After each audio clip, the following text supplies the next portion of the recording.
Hello, I'm Rory McKiernan, author of Hitching for Hope, and you're very welcome to the Love and Courage podcast. A huge thanks, as always, to all you wonderful patrons and supporters who chip in to support the podcast over at loveandcourage.org.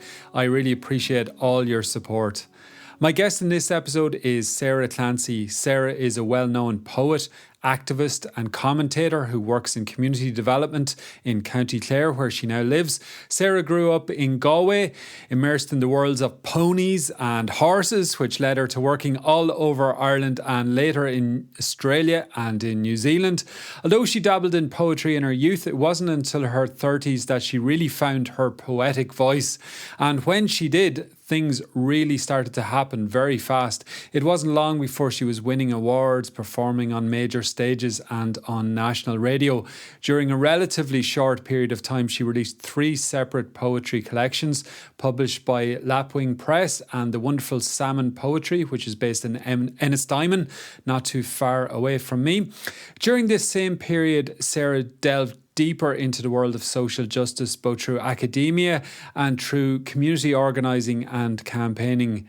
This is when I first met Sarah. I was running the SpunOut.ie youth organisation, which was based in Galway at the time. And myself and Sarah ended up involved in different campaigns together. And over the years, I've always found her to have one of the sharpest and most insightful minds around.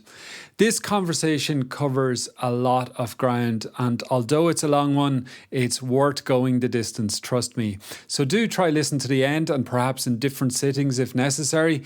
In it, we talk about Sarah's early years, her travels, some of the campaigns she has been involved in, as well as her courageous and difficult personal journey of reporting the man who abused her. Sarah also talks about how poetry helped her navigate this particularly turbulent period in her life, as well as discover an unexpected platform for social and political expression. I had some issues with the sound quality during the online recording of this episode, and it resulted in me having to turn down my microphone during the interview. So please bear with me on the quality, but it should be okay for the most part. I'm working on improving the overall sound quality for remote recordings, and I appreciate your patience and your understanding while I sort this. As always, your support in promoting, sharing, rating and reviewing the podcast is hugely appreciated, especially as it helps get voices like Sarah's out into the world. If you're new to the podcast, please be sure to hit subscribe in your app to be notified of upcoming episodes, and do have a look through the archive of great conversations once you have finished listening to this one. Now, without further ado, let's get started with this conversation with Sarah Clancy. Sarah, you're very welcome to the podcast. Just before I pressed record, you reminded me of our first time ever meeting and said, "Do you remember shouting at me at the meeting?" And I don't. So I said, why not just jump into it, press record and see where we go, where you remind me of why was I shouting at you at a meeting? As far as I remember, I think the first place that we met was maybe 2008 or so, maybe earlier actually in Galway, and we were at a meeting of the Galway Shell to Sea group, and so you had come to the Galway Shell to Sea group, and I think you'd been doing some work behind the scenes trying to help people out and support people and everything, and our meeting was absolute chaos. It was complete and utter chaos.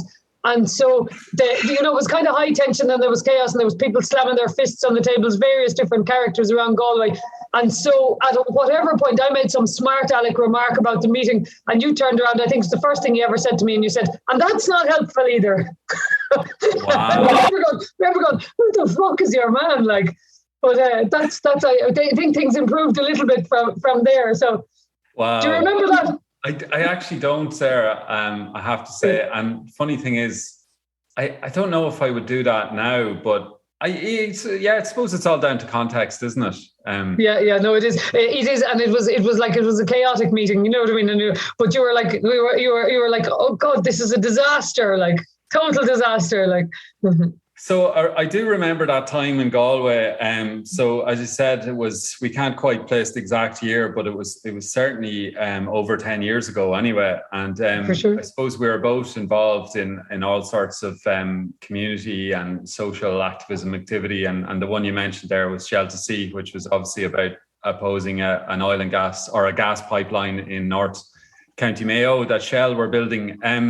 Can you take me back to what was going on for you at that time in your life? Because I think you had sort of started a master's degree, and like were you only starting out at poetry? I can't quite remember. I'd say I was doing.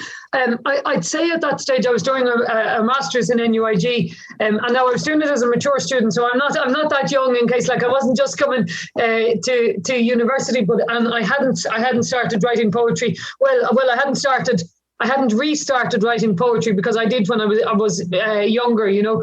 But so I suppose I had over a few years kind of come back around to education, having not made a great fist of it the first time around formal education, that is, anyway. And so I'd done a few different courses, and I'd kind of become very interested in social justice issues. Like I think it's probably more. I'm going to age us now, but I think it's probably more like 15 or 16 years ago.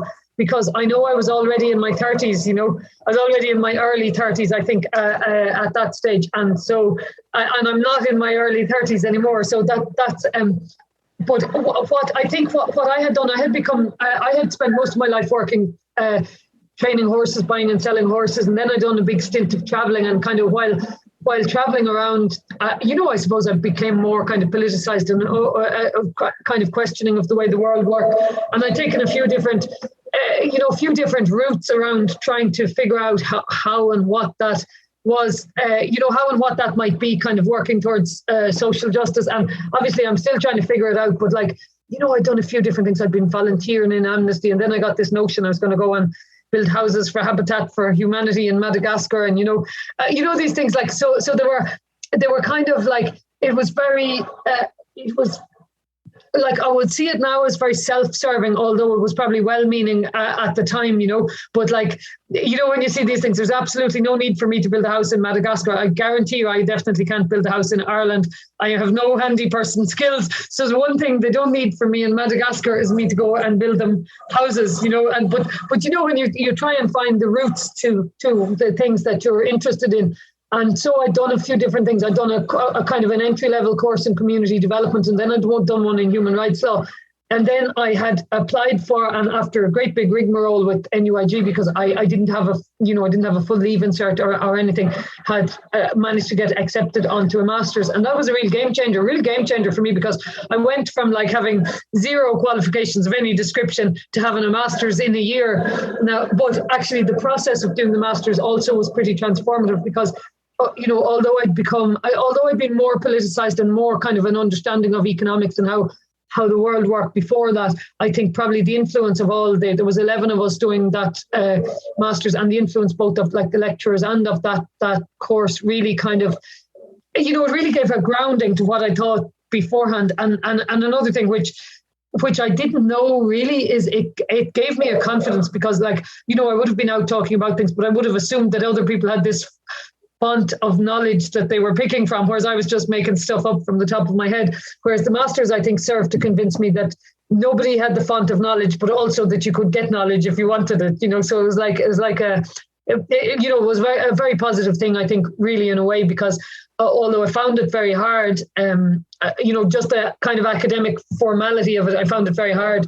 At the same time, it really did change around my life. So I went from kind of low-paid employment for most of my life because I was unqualified, to actually being able to apply for things that probably I would have tried to rely on my mouth to talk me into beforehand, but as a chancer, Yeah, I think sometimes I was actually just talking to somebody about this earlier. Like it's very easy to dismiss, as sometimes I do, dismiss formal education if you already have it. Yeah, it is a great privilege in many ways, and it does open doors, and it presents opportunities and insights. And conversely, like the other education that you experienced there was in life with horse trading, and there's such a world within that I know nothing of, other than it sounds like a multiverse of worlds. Can you take me into it a little bit? Yeah, I can't. So when I was a kid, when I was very young, I was from when I was about 10, I'd say I was kind of obsessed with horses, and like, although like my family would have been a kind of a very middle class background, and that we didn't have a lot of money. Most people didn't have money really at that stage, and there were six of us and my nephew. So I was obsessed, and I wanted to get ponies and everything like that. But we had no we had no land or anything. We lived in the town in Galway, and so it was really kind of a pipe dream, And so, but like I got really interested in it, and because I had no ponies of my own, I used to kind of try and catch ponies to ride from other people and borrow them and steal them. And I kind of grew up when I was in secondary school. By the time I was in secondary school, I had horses and ponies stashed all over Salt Hill and Taylor's Hill and everywhere. Like you could go through a who's who of Galway, and I had a pony in their field somewhere because I had badgered them to let me put a horse that I got from someone. I would say I was going to train it and everything. So like I had ponies in Bishop Eamon Casey's orchard, and I had ponies in Bobby Malloy's front field, the former TD Bobby Malloy's front field. I had ponies in St. Anne's, the children's home. I had them stashed all over the town, basically anywhere that somebody had a bit of space for them. And like that kind of really took over when I was in secondary school, that it was almost as if I had a full-time job going on the side with all these ponies that I'd got from other people. And then, as I got a little bit older, I bought a couple of ponies myself. I think I bought one. I was saving for a school tour. Myself and my mother were saving up for a school trip, that I was going to go on a school trip to Italy. And I went to Clare Morris and bought a pony instead. And so I had to, for ages and ages, I was going out trying to feed the pony in the morning, but I couldn't tell anyone where I was going because I would have to tell them I had bought a pony and there was no money left in the credit union, So it was all sorts of like, all sorts of shenanigans like that. Don't ask me why, but like, so I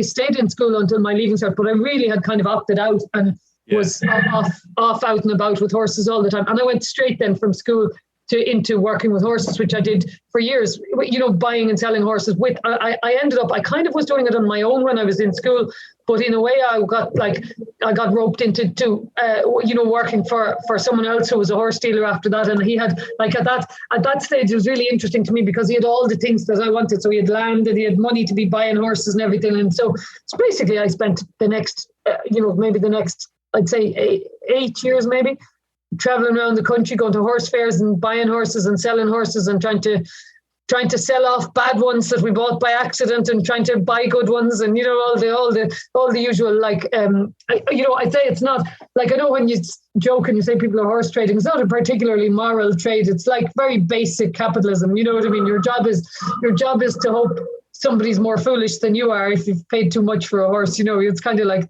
so it's very really interesting, also really rural. And I think, there were a lot of other consequences to it as well, but it meant I was out in the world very young.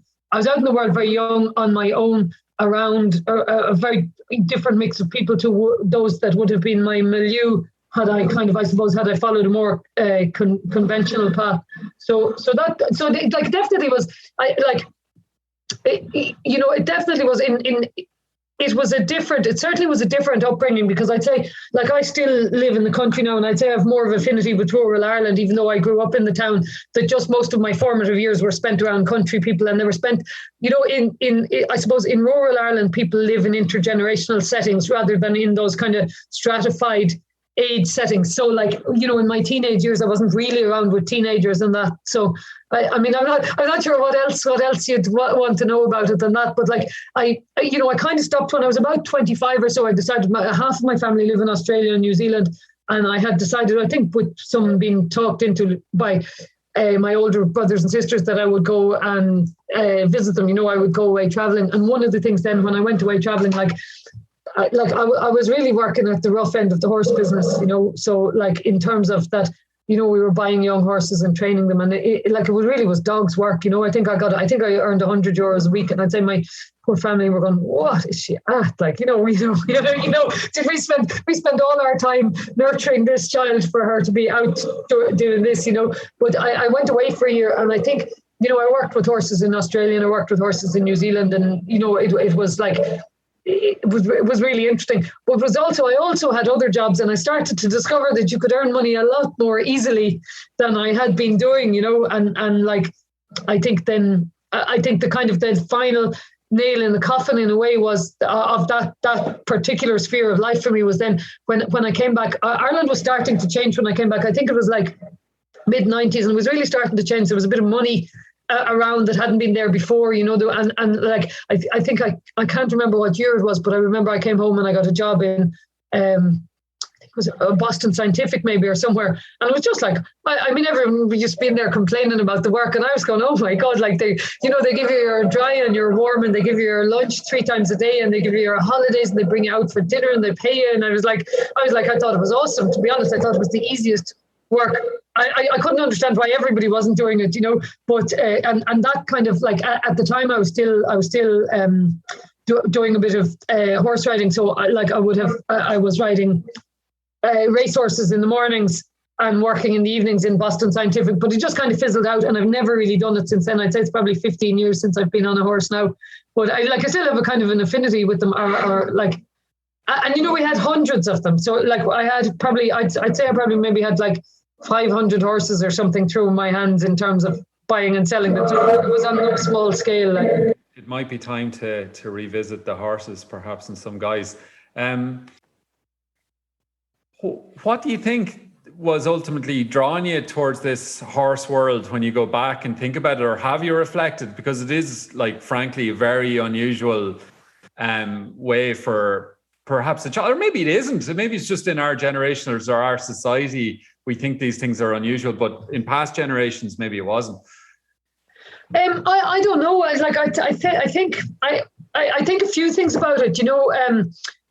One of the things is like things get their own momentum, so like, once you get involved in something, like one of the things that I've always had is if I get involved in something, I tend to get involved in it a bit intensely, so like, and it could be a phase, that I go through really intensely and then I move on to the next thing or whatever. I'd say that was definitely part of it. But I'd also created a world that I lived in, I'd created a world that I lived in, a place where I had, I suppose, like now, as far as I was concerned, as a young person, as a young woman, I would say I had both found a place to hide and a place where I had a social status that was a social status that was like that I didn't have elsewhere, and I think, so I think it was a mixture of those two things. Like I'd say in lots of ways I had the same teenage years as anyone else. So like I wouldn't have felt very comfortable amongst my peers. I wouldn't have felt maybe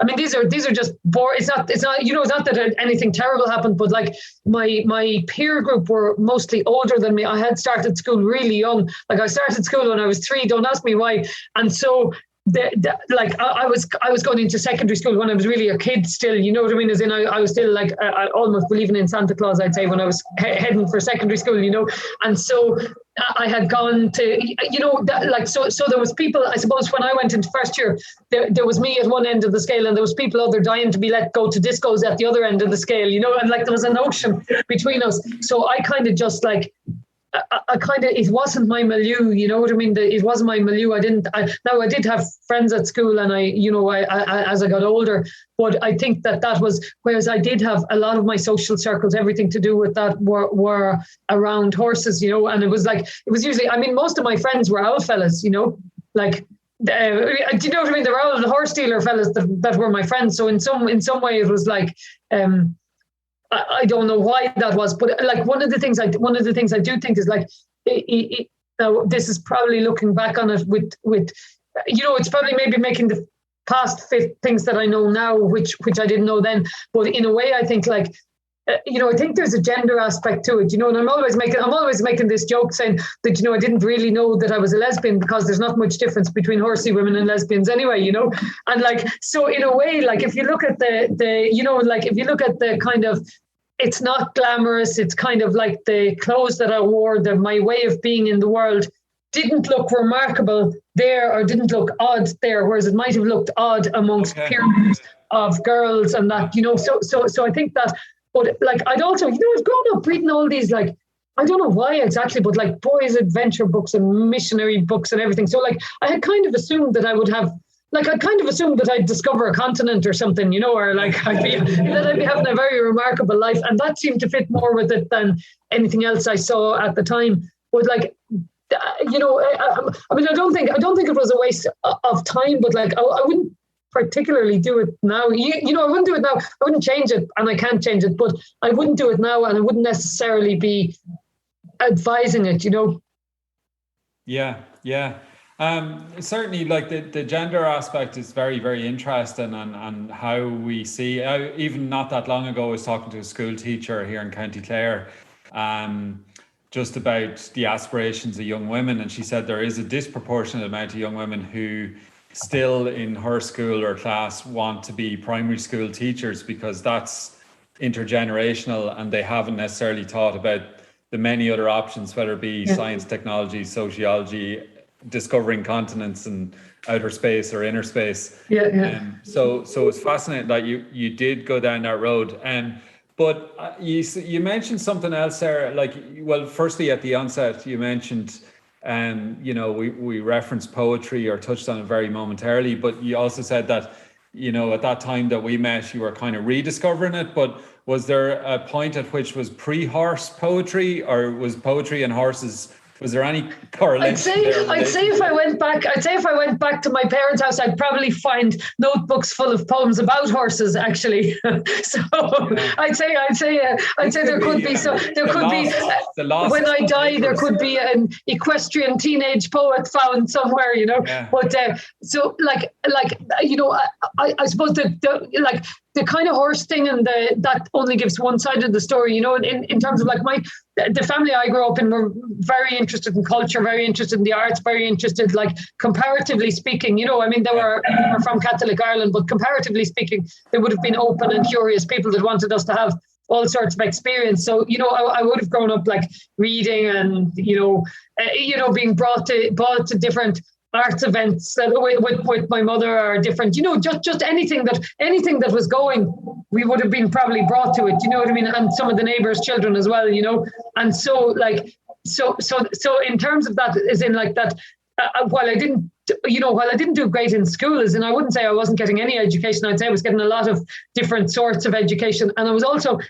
the youngest, so a lot of the pressure that might have been on the older ones to do things, or to, you know, to be raised as the perfect children was gone, really. So I think it was just going, is that one alive? Is that one alive? Is that one alive? What's that one called? Kind of, you know. But so there was kind of a benign neglect, you know, a benign neglect, but also like just kind of I think an idea that we were separate people as well, you know, which wasn't necessarily common, because I think at the time, like, if you look at, I'm 48 now, so I was born in 73, and like at the time, I think children were very much expected to meet their parents' expectations, you know, for you know, as it was to meet their parents' expectations and not shame their parents, I think were the key criteria in Ireland to a large extent. So just bring me closer into your parents, if you don't mind, and perhaps if they don't mind to be spoken about. But I have heard some stories of them in the past, and they do sound like very, you know, somewhat legendary figures in their own right. You know, well, I mean, they're both still alive, and so they're and healthy and well able to speak for themselves. So you know, I'd be a bit wary about, like, you know, I'd be a bit not so much wary about talking about them, because, you know, like we're extremely lucky. They're healthy and well, and they're more. I suppose they're still more support really to us than any sort of. They definitely haven't recouped their investment, is what I would say, in their in all these children. But you know, like they. You know, they lived through strange times, like they lived through hugely changing times, if you take them. So my father's in his late 80s now, so, you know, very late 80s, I'd say. So, like, as in the next stop won't be an 80, but, and my mother, well, we won't say how old my mother is, or she'll sue me. She'll sue your podcast for having said it in public. But like, you look at all the things that changed in their lifetime, you know, and I think that, like, our family, in a way, our family was part. You know, we experienced those changes. So I had an entirely different set of parents than my older sister and brother had. It's really, you know, because of that generation gap. So I'd say things like class, things like I'd say my father was probably a good catch for my mother. You know, at the time, my mother would have been from a more working class family in Limerick. You know, now kind of, you know, working class with good jobs. I think they were all train drivers and, you know, all that kind of stuff. So not, you know, they weren't you know, they weren't unskilled labourers or anything, so they would have had a certain standing. But whereas my father was from a more well-off family, I think his father, who I didn't know, he was dead before I was born, but his father had been a builder and had been, you know, quite a I think a successful builder, but had been like a lot of Irish people had been a kind of a drinker and that. So I think my father's family, guessing now, had come downwards in circumstances a little bit. Whereas he still was, you know, he was an accountant and everything. And so I think it was a fine catch. But I think over the course of their life, I think that kind of power balance really swapped, you know, because like when I was a kid, when I was young, my mother decided she was going to university.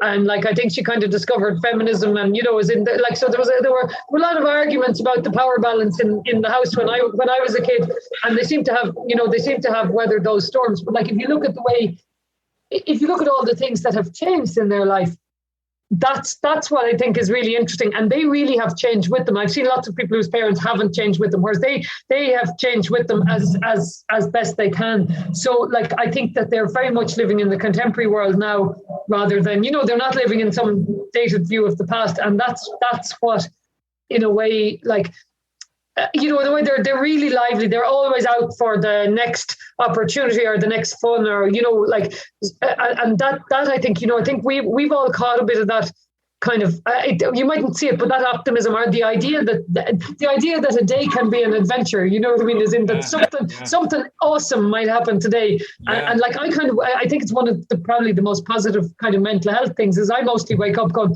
oh, something awesome could happen today, you know, rather than going, oh shit, here's another day, you know. And I think like if there's something I got from them that's valuable, it's definitely that, you know. Oh, that's incredible. What a gift, you know. So they're living life and in love with life and handing it down and modeling it as well.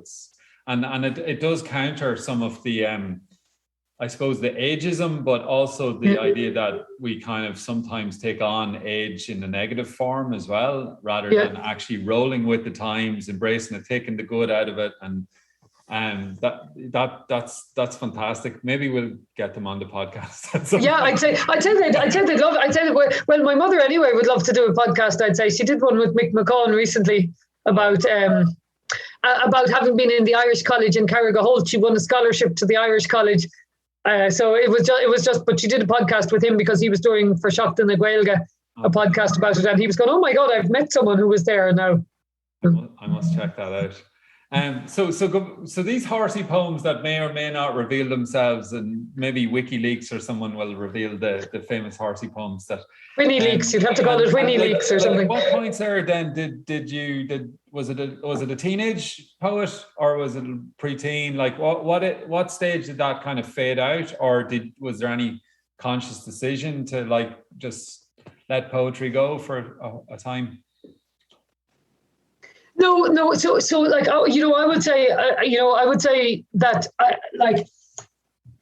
I'd say, you know, maybe when I was 14 or 15, you know, when I was in school, I liked English, but I was very interested in songwriting and songwriters. So I'd say that was more roughly where my interest would have lain, but it would have been the words, it would have been the lyrics. You know, I'm really not musical at all, but so it would have been this, like, I still to this day like anything that's a storytelling song, you know, the kind of like particular genre or artist that come to mind. Oh, loads. Like when I was in school, I was obsessed with Paul Simon at the time, absolutely obsessed with Paul Simon, but like Paul Simon, Bob Dylan, you know, Simon and Garfunkel, all the storytelling songwriters, you know, even kind of anything from country to folk, and funnily enough, I still have the same taste. Like I'm always, people think I'm joking, but I'm not. I was saying if I could be as good a poet as John Prine as a songwriter, I'd be super happy about it, you know. So it's all that kind of, you know, that kind of like,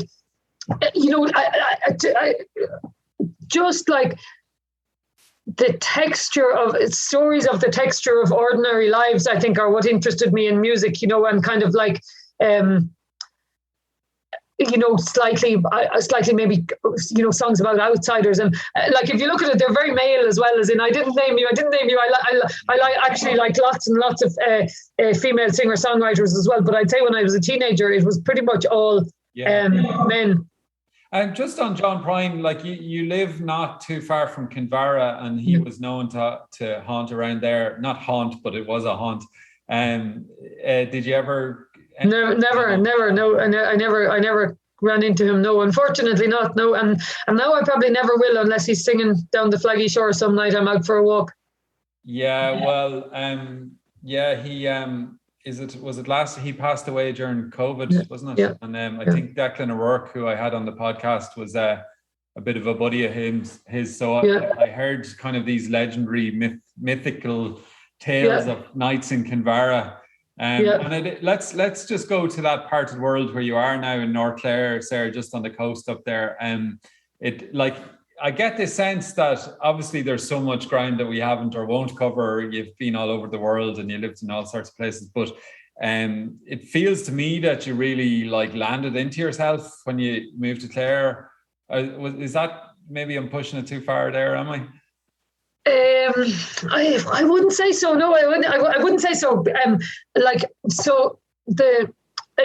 I think like, I'm trying to think about it. Like, so, okay, I always, like a lot of people in Galway, I always would have had a real affinity for Clare, particularly North Clare, the bar and the beaches, the coast here. Like, I would kind of come out walking at the weekends or anything if I was living in Galway. Whereas I'd say the location, right, okay, so I live just on the edge of the Barron, so I live just in Bell Harbour, so I'm kind of at the foot of Abbey Hill. It's a really, really spectacular part of the world. I don't think you could get nicer. I'm right on the sea here and everything like that. But I'm not particularly connected into the community here. I'm almost living perched on it, rather than embedded in it. Now, I mean, obviously, because of my work and that, I'm involved in lots of community groups and that around Clare. But I'm not. I think it's, I've often thought about it. It's almost as if like, I'm here without actually being here. You know what I mean? It's like, it feels very temporary. It feels very temporary. And I think because we're renting and everything, that probably helps with that feeling. So I don't feel like I don't feel like in any way like I've come home to here or this is my place or anything like that. So it's not that that's a bad thing in a way. Like, I think I'm definitely much more settled here than I was, but maybe I'm settled here because I don't have any particular purchase on it. You know what I mean? Maybe it's just like that it's not suffocating or something because it's just on the edge of the sea, or it's not like, and also, like, obviously also because like I live here with my partner Anne, whereas most of my life I've been single. So I've been like, so both I've been more unsettled, but also more free to come and go as I want without taking someone else's considerations into account. Now, like, it's definitely like, it's a hugely positive thing that's happened to me, meeting Anne and everything like that. But it does change those aspects. Like, I'm not a lonely figure in a John Prine song anymore going, I might, wherever I head off down the road, it's not quite like that, Yeah, well, you're all the better for it, it seems.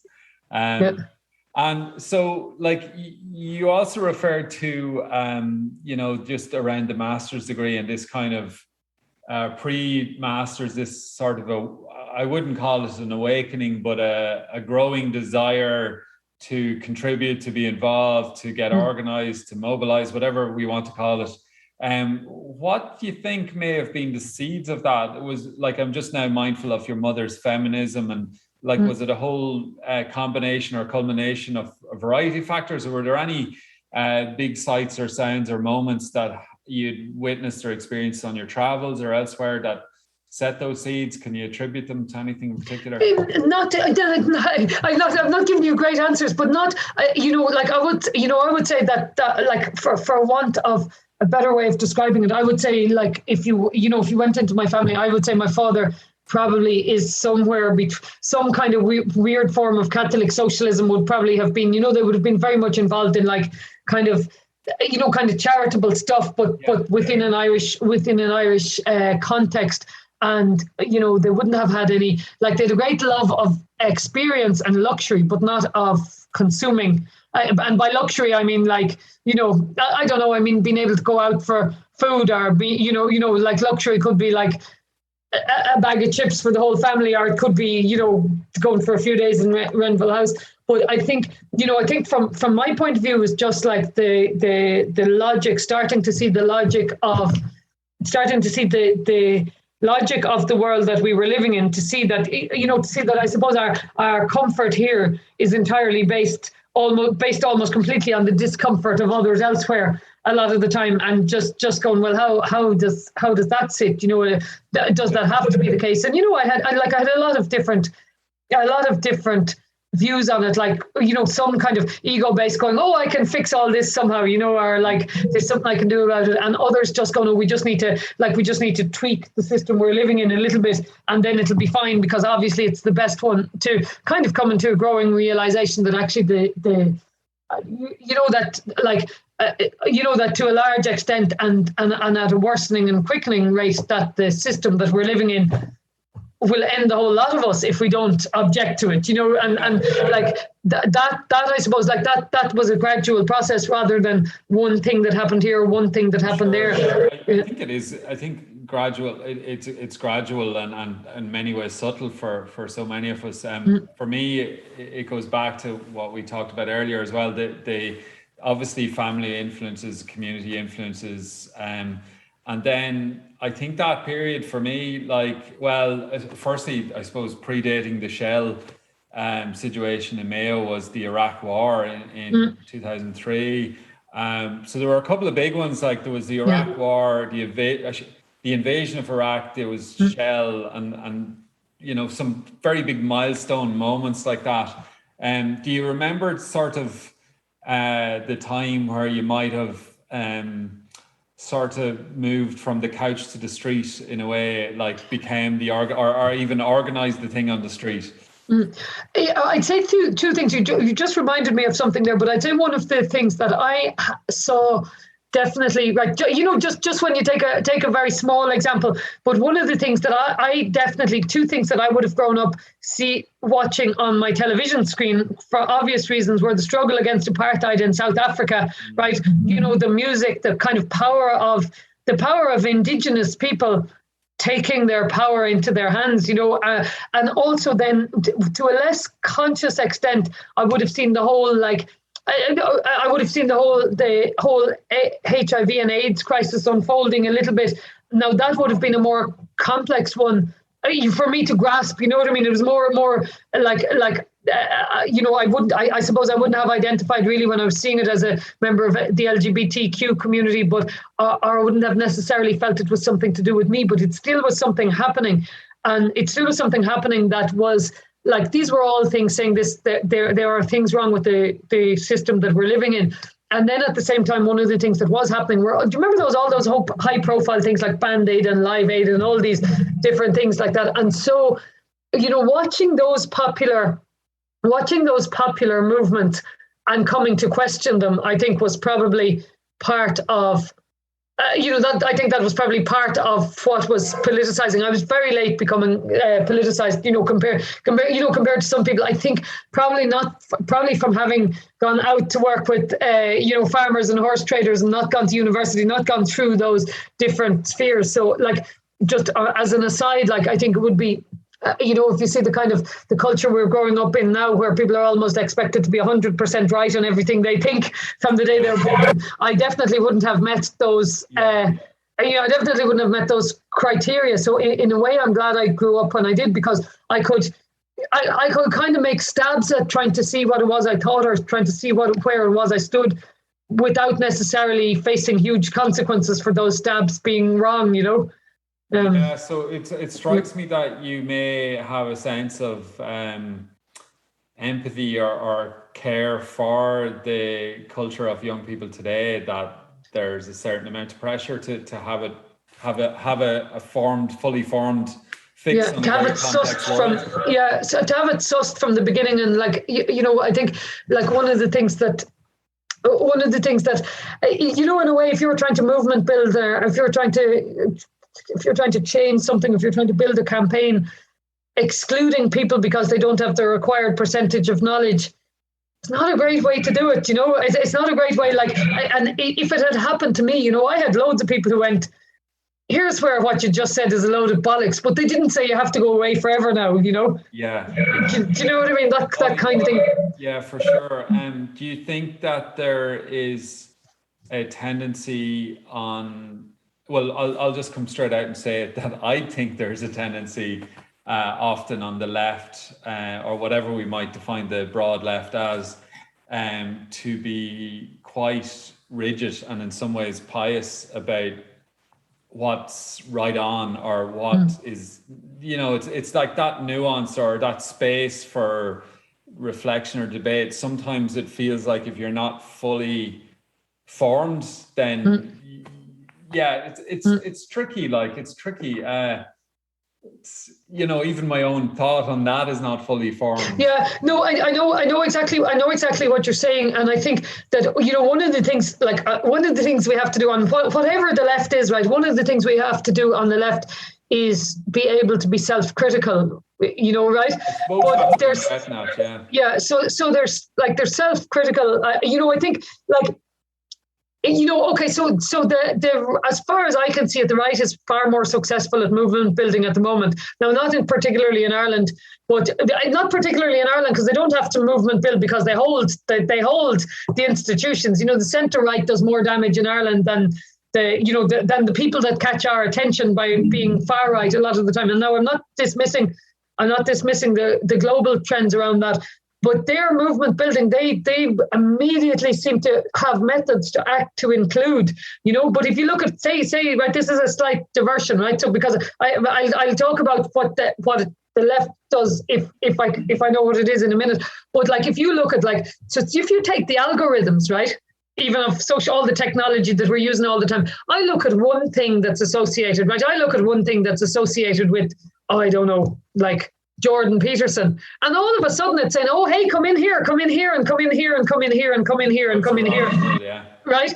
So then if you look at what can be a tendency on the left to go, say now you just took me and you say me, and so I arrive and I think I'm interested in social justice, and I think capitalism can just be tweaked a little bit and then it'll all be grand. And so someone goes, so what someone's saying to me in those circles is, get out. You don't think the right thing, get out, right? Not come in. And I think that, so that's the only thing I think, right? That's the only thing I think, a lot of the structures, that are around the kind of far right and the racist right and the kind of weird entrepreneur, grifter, stroke, anti-vaxxer kind of stuff that's happening, they're practicing radical inclusion of people by identifying who they're going to exclude, right? And so, I'm not saying that we should copy that. I don't think it's happening in good faith, but there's a whole lot of effort going into it, So where's our effort? On the things that we're involved in, where's our effort? I think that on the left, we get pushed into reacting a lot of the time rather than inventing what's new. So we get pushed into organising around the no a lot of the time instead of organising around something we want, Are there any examples that come to mind of an example of positive inclusion that is not necessarily about the no, or anything even locally or nationally or internationally that maybe comes to mind? Well, now these are pure harmless, right? And they kind of play into the Irish kind of stereotype of sentimentality. But there's two things. I can think there's a whole mass of people out in Ireland. So doing the right thing can feel absolutely great, right? And we don't say that enough. I don't mean that it can feel great to be part of something positive. And two examples I can think of recently. Now they're not left-wing examples, or they're not left-wing organising. But two examples that I can think of recently are: do you remember the Irish lacrosse team giving up its place to the group of people, the group of first peoples who invented the sport of lacrosse? I forget which group it was, but Yeah, I also do too. Yeah. Yeah, but so like what happened, for anybody who doesn't know, is that the Irish team, for whatever reasons, decided the first people's team were one of the people who invented the sport of lacrosse, were not being allowed to participate in the World Games because there was only a certain number of places and they weren't recognised as a nation. And the Irish team, for whatever reason, none of us even knew we had a lacrosse team before this, but the Irish team, for whatever reason, they said, well, we'll give you, they had been selected through a lottery or through some qualification, and they said, have our place. You invented lacrosse, you can have our place. And it was just like, when you're just looking at it and you're going, this is who we could be actually if we wanted to be. This is who we could be. We could be, the kind of the people acting in solidarity with other people. We could be. And so I think that was one example, right? It was all over Twitter, it was all over the newspapers, all over. It was Irish people feeling really good about feeling really good about something that they could do, which even, which was a step out of competition, if you think of it in a way. It was a step out of the kind of competitive success, but in loads of ways it was more of a success than anything. Like now we all know we have a lacrosse team. Like that probably wasn't the purpose of it, but and then there was the other thing there was the story of us receiving famine aid that I recently came up. It came up during COVID times. Us receiving famine aid. Can you fill in that story, because I fried my own brain? Was it the Cherokees had sent aid who had been on the Trail of Tears? They'd had extremely rough times themselves. It was the Choctaw Nation. Choctaws, that's who it was. I think it was the Navajo that were experiencing the COVID extremities because of the negligence in the US federal. Yeah, and the lack of. But just one thing. So what happened? What happened about that was someone went, oh, these are the people who helped us during the famine, and all of a sudden, there's this absolutely huge outpouring, huge kind of, now it is sentiment, and it's kind of cheap sentiment in a way, but like we may as well be motivated by cheap sentiment to do good things as to cry into our pints at the end of a drunken night in the bar. Like so those are two things I think, right? Those are two things I think that show. Just on that before, sorry, I don't usually cut off my guests like that. You might have to, I don't mind. There was just something struck me there that they're both concerning Indigenous peoples. Yeah. But they're also concerning a view that Irish people seem to be keen to have of themselves, right? Yeah. And yet, if you look at us, if you look at like Brand Ireland, and if you look at all this kind of stuff, there's this like I've never seen like Facebook or the arrival of a tech company inspiring the same emotion. I've never seen, that kind of stuff. I've seen sports and I've seen lots of different things, but like I would say the capacity to be motivated by something different is here. And like, but yet it's not given any time. It's not given any time or any space except around except around occasions when it's safe. So it's like at the weddings or at the funerals or at the, when Michael D has occasion to make a speech. So it's in that type of powerful emotion is kept for the safe time. So we don't bring that powerful emotion right to business, for example, going, no, you will not starve. You will not have children mining titanium or whatever. But we could, I think. Yeah, I suppose the idea of it being not sporadic or ad hoc, but that we mainstream and actually institutionalize it and make it a systemic cultural definition of who we are, and as you said, who we can be, that this dream of this better other Ireland still is alive because there's examples of it. Yeah. And so say for example, now there were more bitter and divided campaigns, but like we've had two hugely successful campaigns: the marriage equality campaign and the repeal the Eighth Amendment campaign.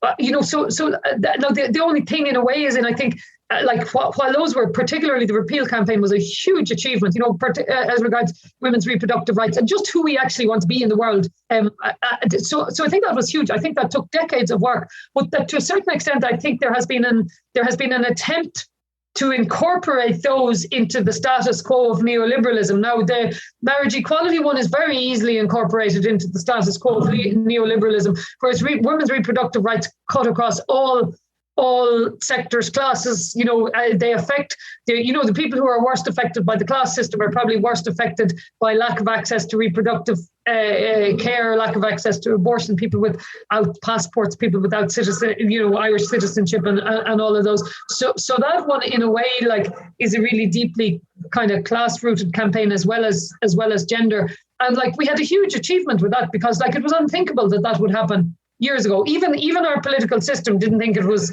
thinkable. They were saying, no, you'll never get this and you'll never get that. Even the NGOs and all the civil society organizations were kind of saying, oh, don't ask for this, don't ask for that, because they'll never agree to that. And yet now it hasn't necessarily been implemented as fully as we would like, and particularly not in the north.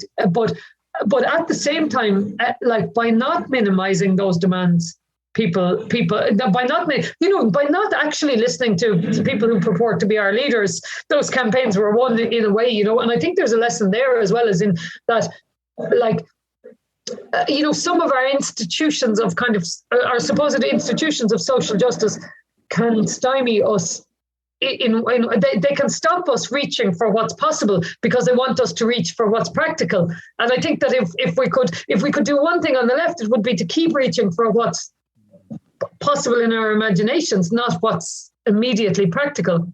Absolutely. And on that very note, this idea of another world is possible brings me to the Zapatista movement from Chiapas in Mexico. And obviously you were very much involved in hosting and coordinating recently with various others. And for anyone that doesn't really know anything about the Zapatistas or what they stand for and what the trip entailed, can you sort of do your best at giving us a basic kind of overview, and maybe what you're feeling after that trip, or what it sort of ignited in you?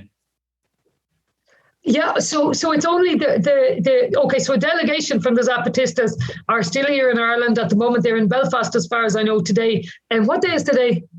Anyway, it'll be a different day when people are listening to the podcast. So they're still in Ireland. A group of 5 women are still here in Ireland. 5 women and 1 member of another campaigning Indigenous group. And so, but one of the things that happened was, there about a year ago, the Zapatistas are a group of various Indigenous people from the southeast of Mexico. And in 1994, like, this is cutting the story really short, but in 1994, they took a whole load of people by surprise by rising up against the Mexican state, and in particular the Mexican state in Chiapas, which is the state that they're from. They surprised everyone, first of all, because nobody had any idea there was an uprising coming. And then they surprised everyone because of the type of uprising that it was, because it was an armed uprising which involved a war, and it involved them taking and holding the town of San Cristobal de las Casas, which is quite a posh little upmarket Mexican town, with the usual power strand. So they took it and held it. They eventually let it go, and they, pretty much took the focus off armed struggle there after that. They continued to say they were an armed revolutionary movement, and they continued to carry arms, but they hadn't very many arms, first of all. And some of the people that were carrying arms, they marched all across Mexico carrying wooden imitation guns and wearing masks for the most part, and in a way, like, so what was interesting about them really at that time was, they timed their uprising to coincide with the signing of the North American Free Trade Agreement. And what was really taking everybody by surprise was this idea that these people down the middle of nowhere, that people didn't even know whether they could read or write, or most of them spoke Indigenous languages, were having an uprising to critique an international free trade agreement, and came with an absolutely fully formed critical analysis of power, of globalization, of capitalism, of failures of the left, mostly of failures of the right, of failures of the left. And as they said, it's a battle that they didn't start fighting in 1994. They've been fighting it for 500 years. And so that was what happened. Lots of people, they invited in international solidarity, and loads of people from Ireland and other countries went over and stood in solidarity with them there, a little bit like had happened with the Sandinistas in Nicaragua previously. But they did a big campaign, and they went out all across Mexico, garnering support for their movement. I'm trying to give the really short version. So they went speaking to people in towns all across Mexico, and civil society and the community came out hugely came out in support. There was a real distrust of the Mexican government at that point, as there is now, because lots of aspects of the state were really were a failure. And there was an air of distrust, and there was also an air of, I think, that kind of a beginning of understanding of Indigenous people as a source of, as a source of understanding, of a source of maybe knowledge about how to live in the world, and also as a group of people who had been persecuted and oppressed in ways which didn't hold with a liberal conscience. Basically, if you're a middle class Mexican, the treatment of Indigenous people was starting to become an issue to you. In a way, we still have to deal with here, like with our treatment of the traveller community, because it hasn't really entered most people's consciousness that this actually has to end and is a form of oppression. But that was what was starting to happen in Mexico. Hundreds of thousands of people came out in support of the Zapatistas. They filled the Zocalo in Mexico City, which is huge. It's huge. I mean, I don't know how many Croke Parks you'd fit in it, but you'd fit a couple of million people in it if they were standing. And so one of the things that this caused was it caused the government to talk to them. And then they entered into all sorts of various talks, but the Mexican government had them in bad faith. And although they promised, concessions around land rights and various different things, the Zapatistas retreated back to Chiapas. They retreated back pretty much to Chiapas, and they went, no, we're going to build our own communities. We don't want anything to do with this government, which they now call bad government. So they call all our capitalist governments are bad governments. And so they set up their own good governments. And they have, I think, 38 municipalities now, which are autonomous, self-run. They really just did the work. They built schools, they built hospitals, they trained people, they totally rejigged their education system so people learn in their native languages for the first 8 years. And they're basically a living example of an alternative to the way that we currently live, an alternative to the way that we organize our societies. And so at the start of this year, they decided they were going on tour. They were going to go on tour of the world to commemorate the 500th anniversary of the fall of what's now Mexican City at the hands of the Spanish colonial empire. And so they decided they were going to colonize Europe backwards in a boat. And so they sent out a communique saying, invite us to your countries. All of the unconquered people of Europe invite us to their countries. So what we've been involved in doing, I just saw it and I went, oh God, we have to get them to Ireland, like as did loads of other people. And so we've just actually almost finished hosting them here in Ireland for the last 2 weeks at very short notice and very chaotically. So, because we've just finished organising, I don't know exactly what I think about it.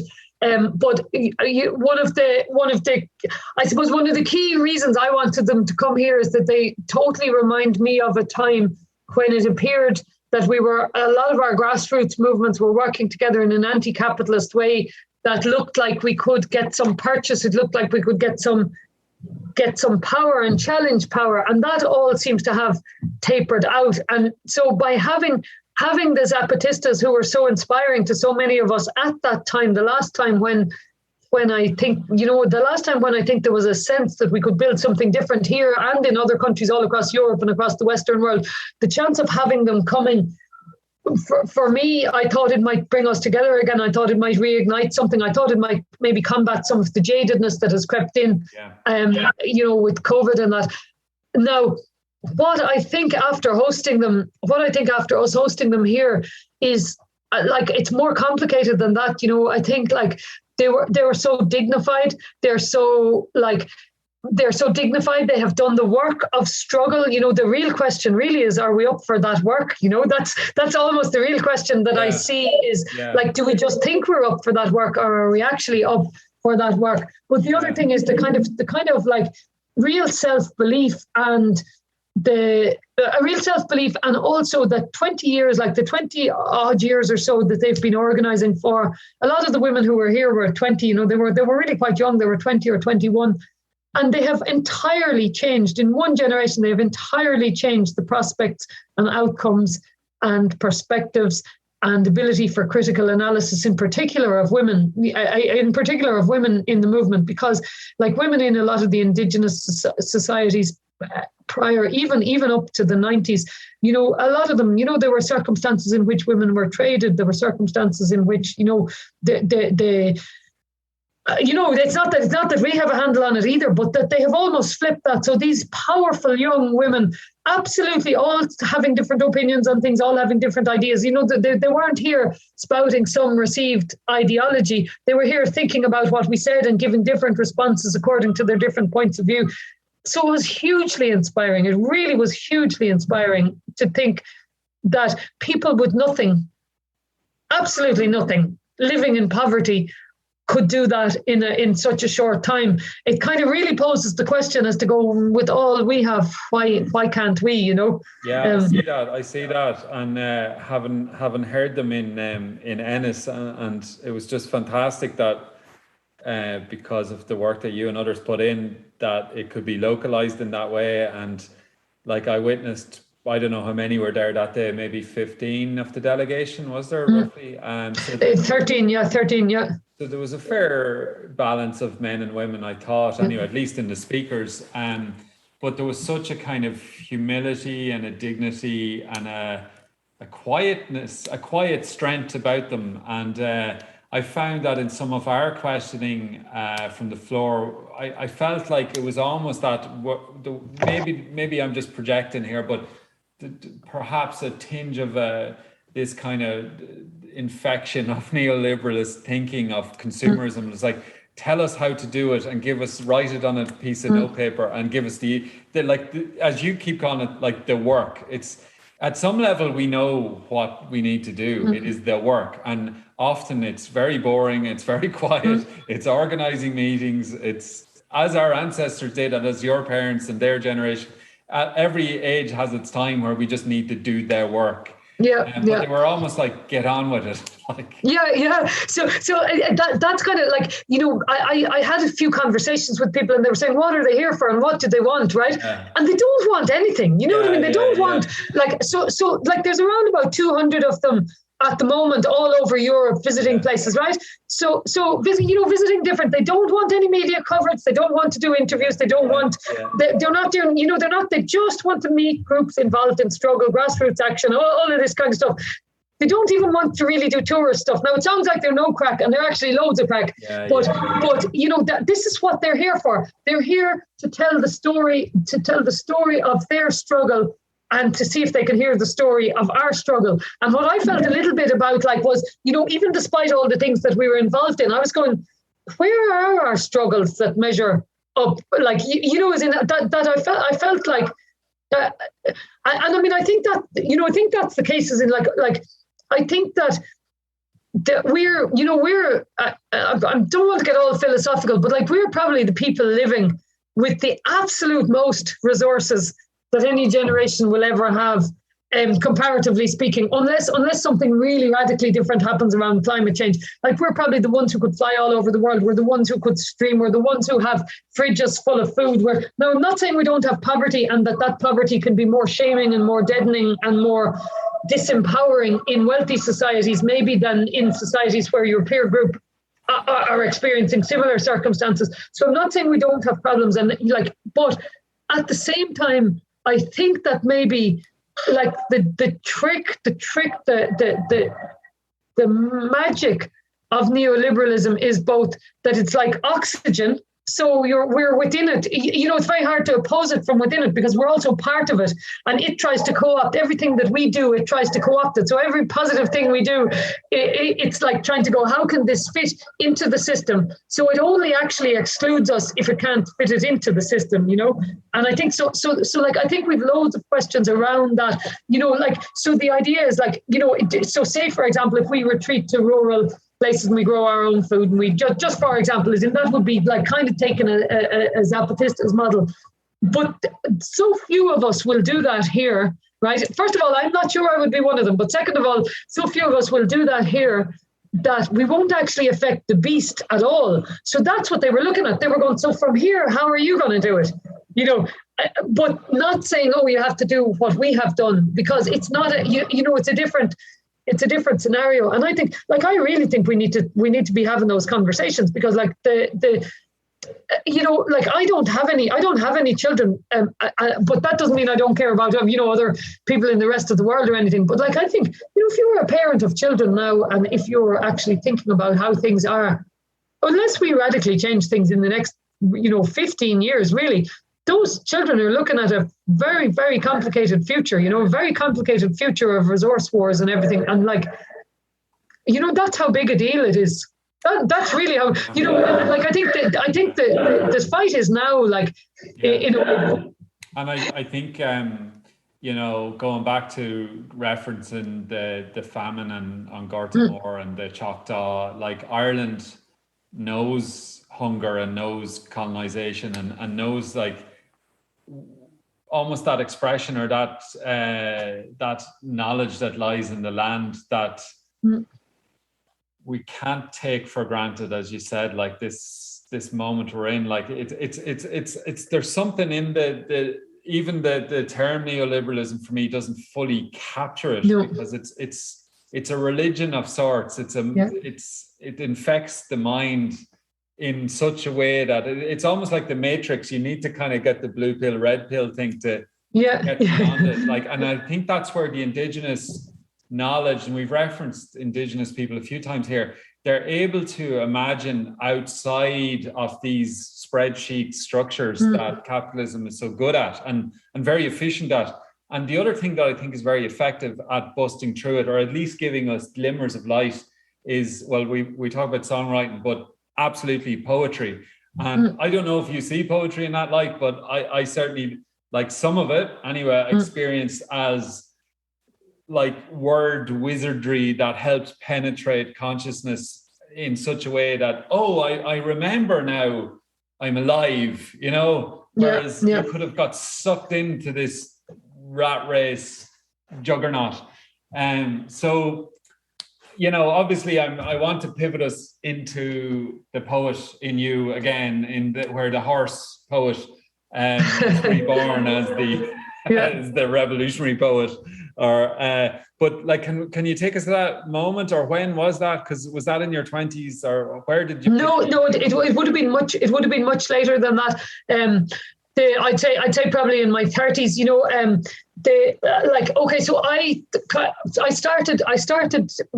started again to write poetry when I was working for Amnesty at the time, and I was everything was a campaign. It was my whole second life was a campaign, and I was I was just going, I'm going to start doing something that's just nothing to do with any of that. And I was going, I wanted to do a writing course. And so, I joined I went away on a holiday to Norway on my own, just for a week, when I was working Amnesty. And when I was there, I went, what I'll do now? I'm going to try writing again. And so I came home, I had written about maybe 10 poems while I was there. And then I went, okay, I'm going to keep doing this for a while now, obviously thinking that it would be something different from, just something different from what I was doing. And of course, then I just ended up writing poems about the feckin' campaigns, of course.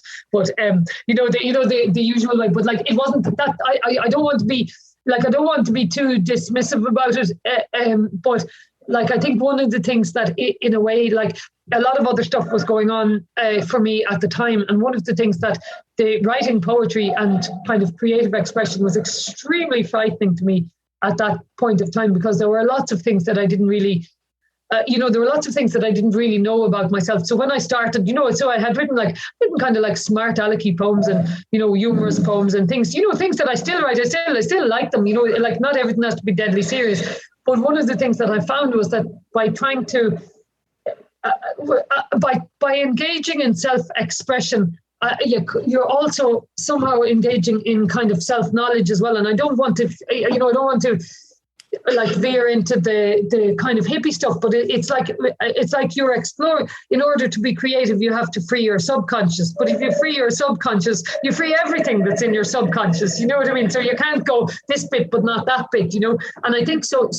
I think that in a way, was one of the things that happened to me. And so as I started writing, I was writing things that in a way, it would be hours in the podcast if I try and explain this now, but I was writing things that were uncovering things that I didn't want to know about myself, or that I knew on an intellectual level, but not on a feeling level. And so those were things about, gender and orientation. Those were things about having been abused as a child, and the effect that had on me as I was growing up. None of the things that I had dealt with. All I had done was continue prior to that. And so like in lots of ways, that along with the recession, along with an increase in confidence, funnily enough, from the from having gone back to education and found that I could do it after all, in fact, and that so a whole mix of those things happened at the same time. But basically meant that starting to write poetry meant that I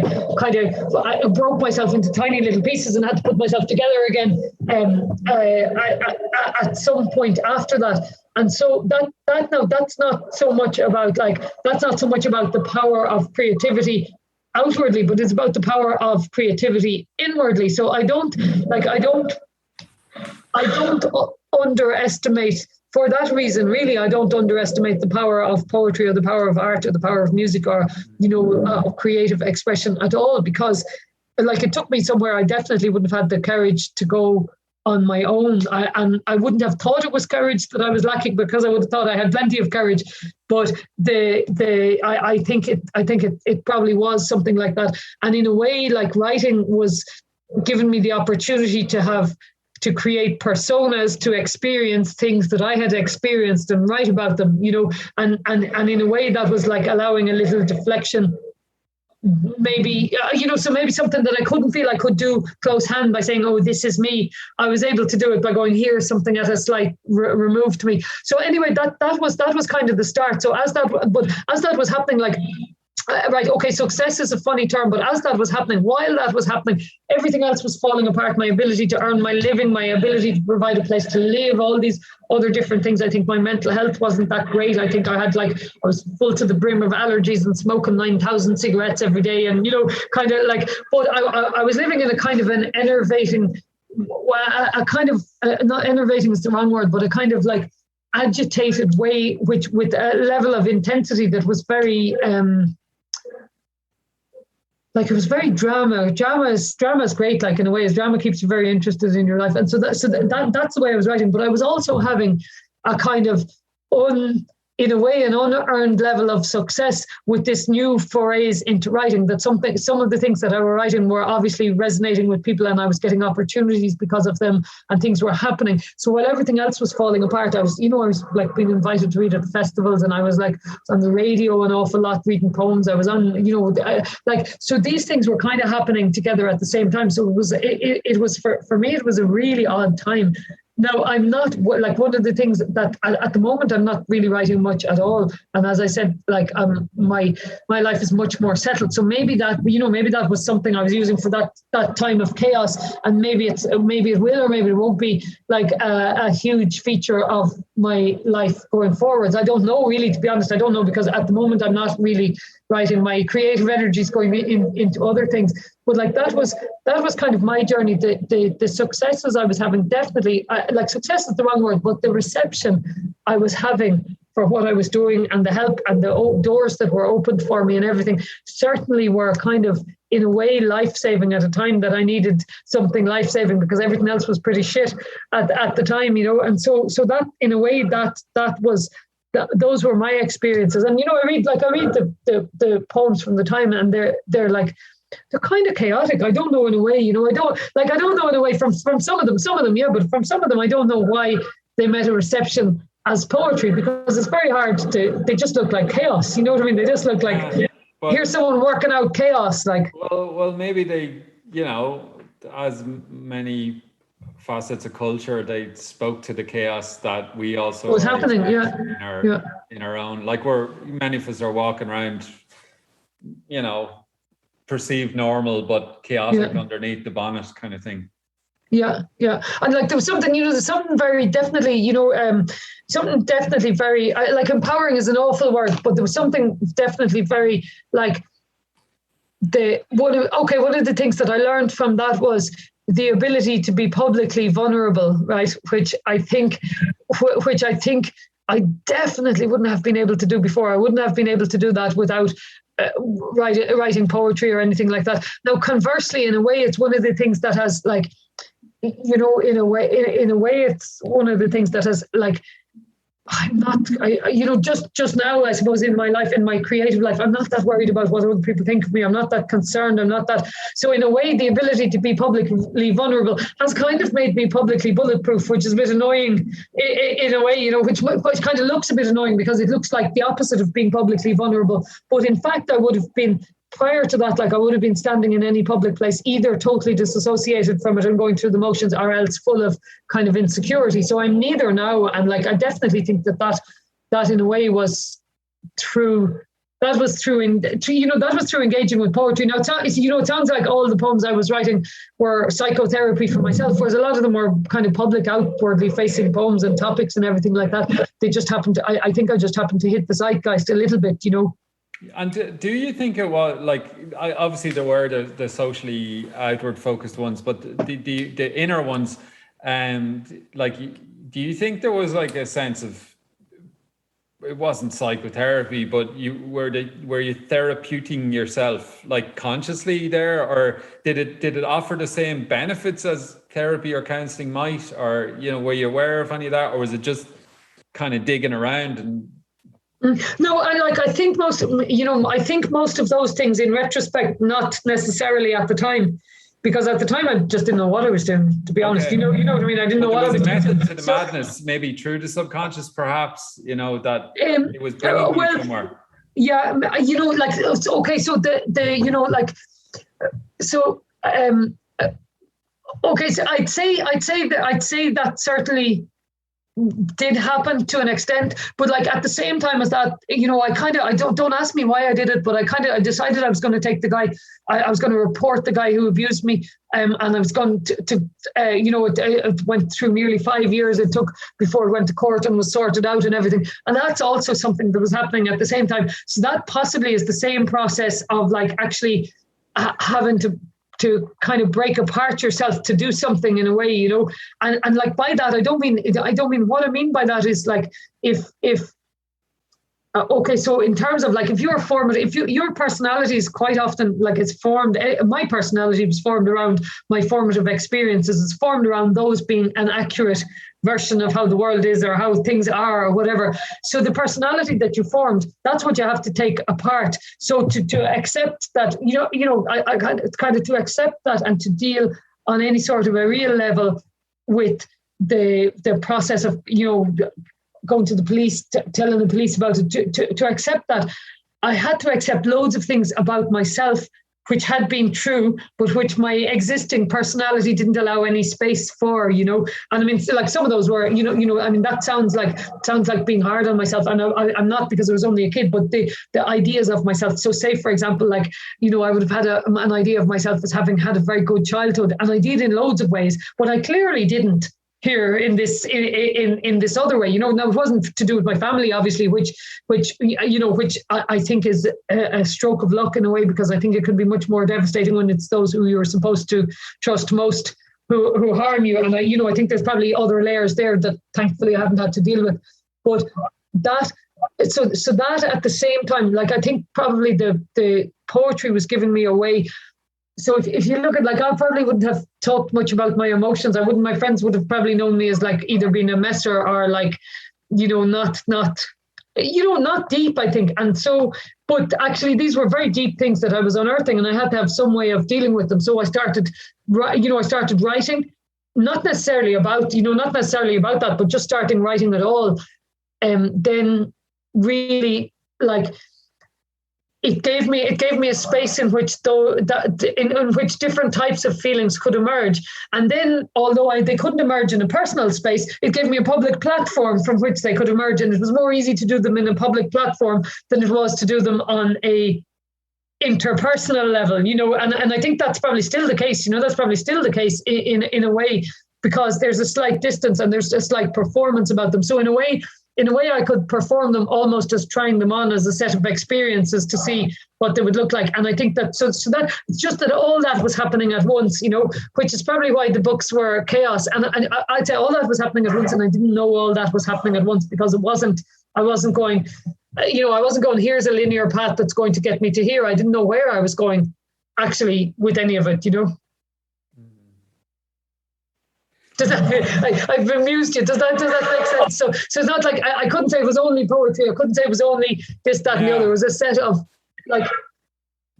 Yeah, there's an awful lot in that. Like it's phenomenal, and I think it can be true of many periods in people's lives when it's happening, whether you know it's happening or not. And I suppose it's about what level of awareness we are in our state in any given day, you know.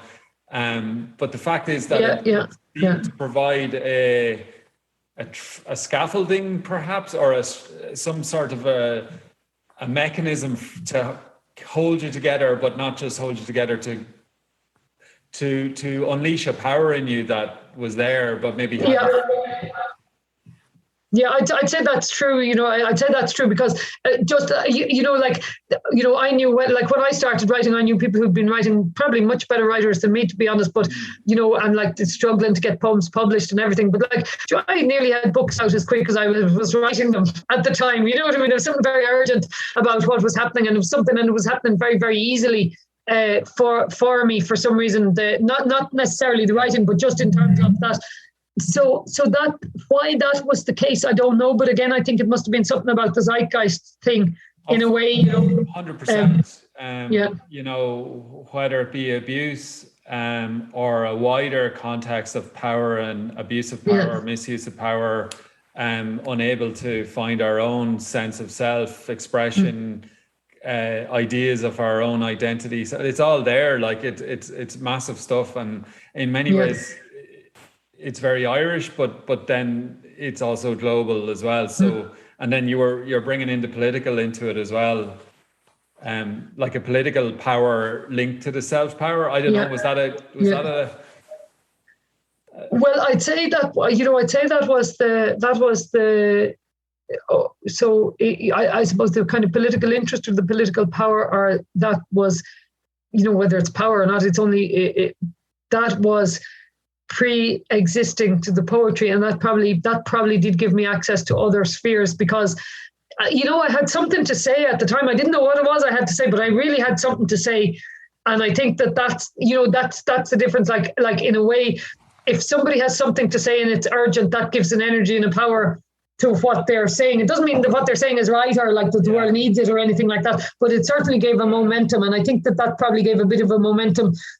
Like, this is on a very small scale. I sound like, you know, I'm making Beyonce selling out, but this is on the small scale. But it was on a scale that you know, kind of affected my personal life. You know, in terms of like, so there was from my efforts at poetry or at performance and everything like that, there was a real affirmation that I was saying something important coming back in those years, whereas all of the other things were kind of in a way contrasting to make me feel that I was utterly unimportant or, you know, worthless or like, you know, like those just that kind of thing. Like, I mean, I honestly don't recommend anybody tries to deal with the Gardaí. If you had 9,000 times too much confidence going in, you wouldn't have it coming out, you know.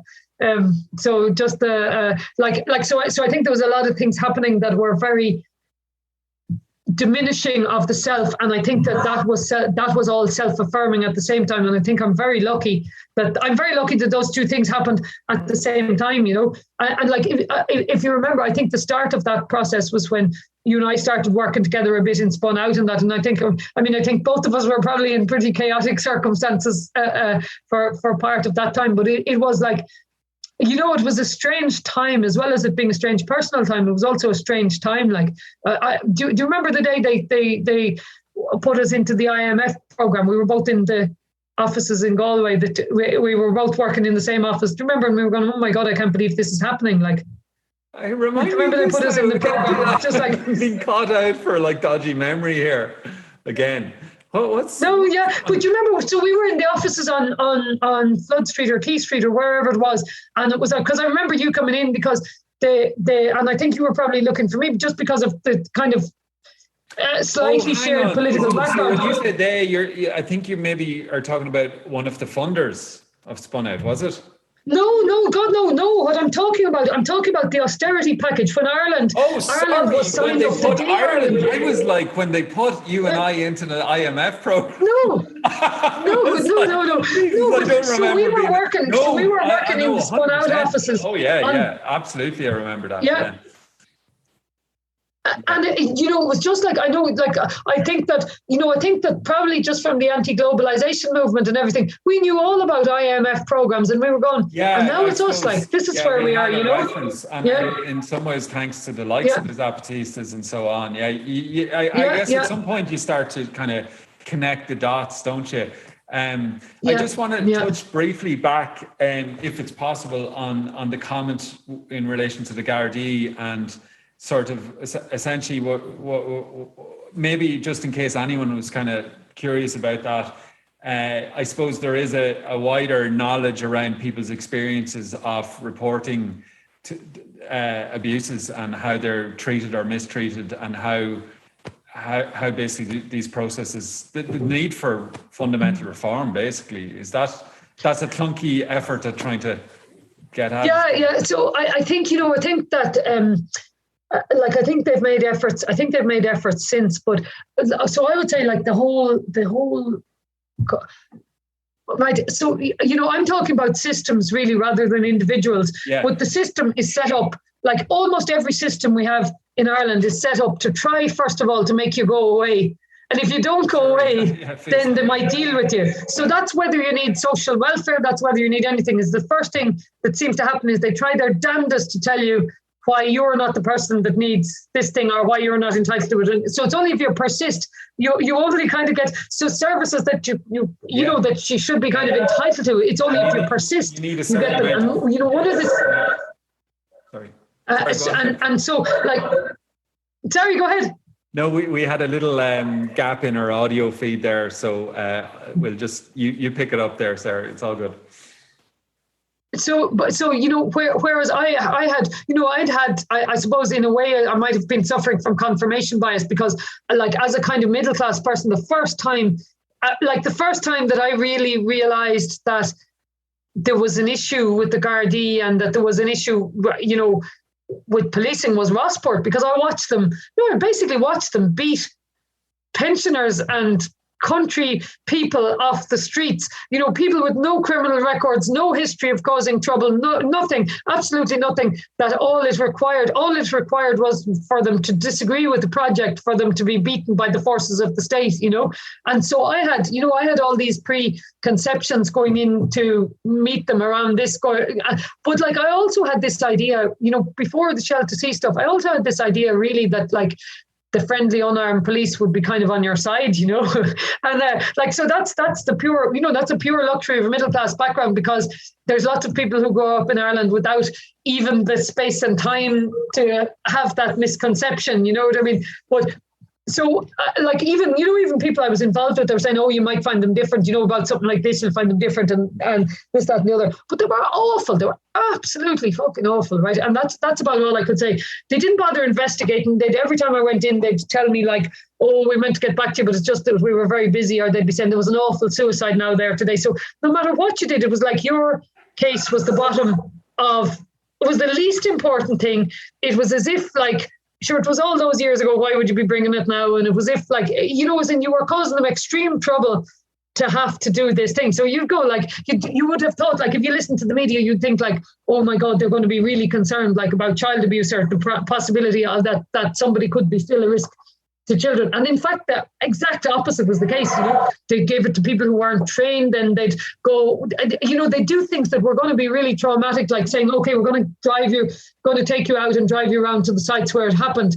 And then they'd cancel because they didn't have any car. Like, and then they'd say, can we go in your car? Like, and you're just going like, oh my God. Or they'd have an appointment made for me to give a statement, right? So giving a statement about this basically means you need to go through everything that's happened to you.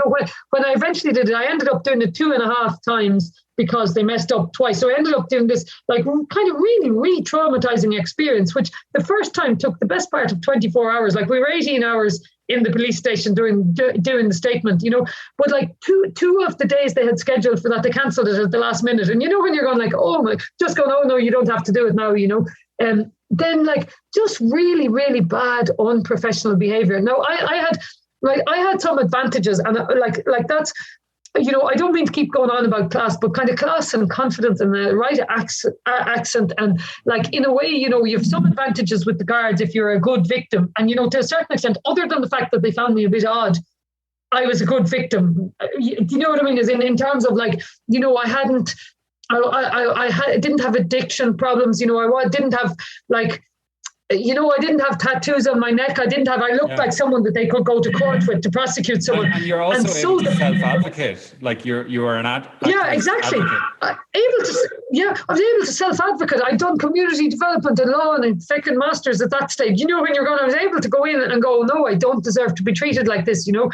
So the idea, like, that this whole thing, like the whole thing about abuse is, it's like, that you're in a way you're convinced it didn't happen like it happened to other people. It happened, but it wasn't that bad. I'm only making a fuss. I caused it. So you have all these different things, that different psychological things that are going around. And then you go and you meet this whole police force who are saying it doesn't matter because we don't have a car. It doesn't matter because we had a suicide. It doesn't matter because, would you not think of forgiving him? You know what I mean? All this kind of stuff. And like, I eventually had to go to a solicitor and get a solicitor to write to the superintendent to investigate it, because they left me in a limbo where I had started but not finished, right? For a long time, you know. And I went, I'm actually not going to get obsessed about this, you know. Which is very hard, because you're trying to follow through this thing. And I'm going to ring them once a month and just see, you know, I'm not going to think about them other than I'm going to ring them once a month and see what's going on. And I think I had rung them 9 months, and I went, you know what, just actually fuck this. I'm going. But like, that's, you know, our family solicitor wrote to the superintendent. She knew and wrote to the superintendent. They eventually went in.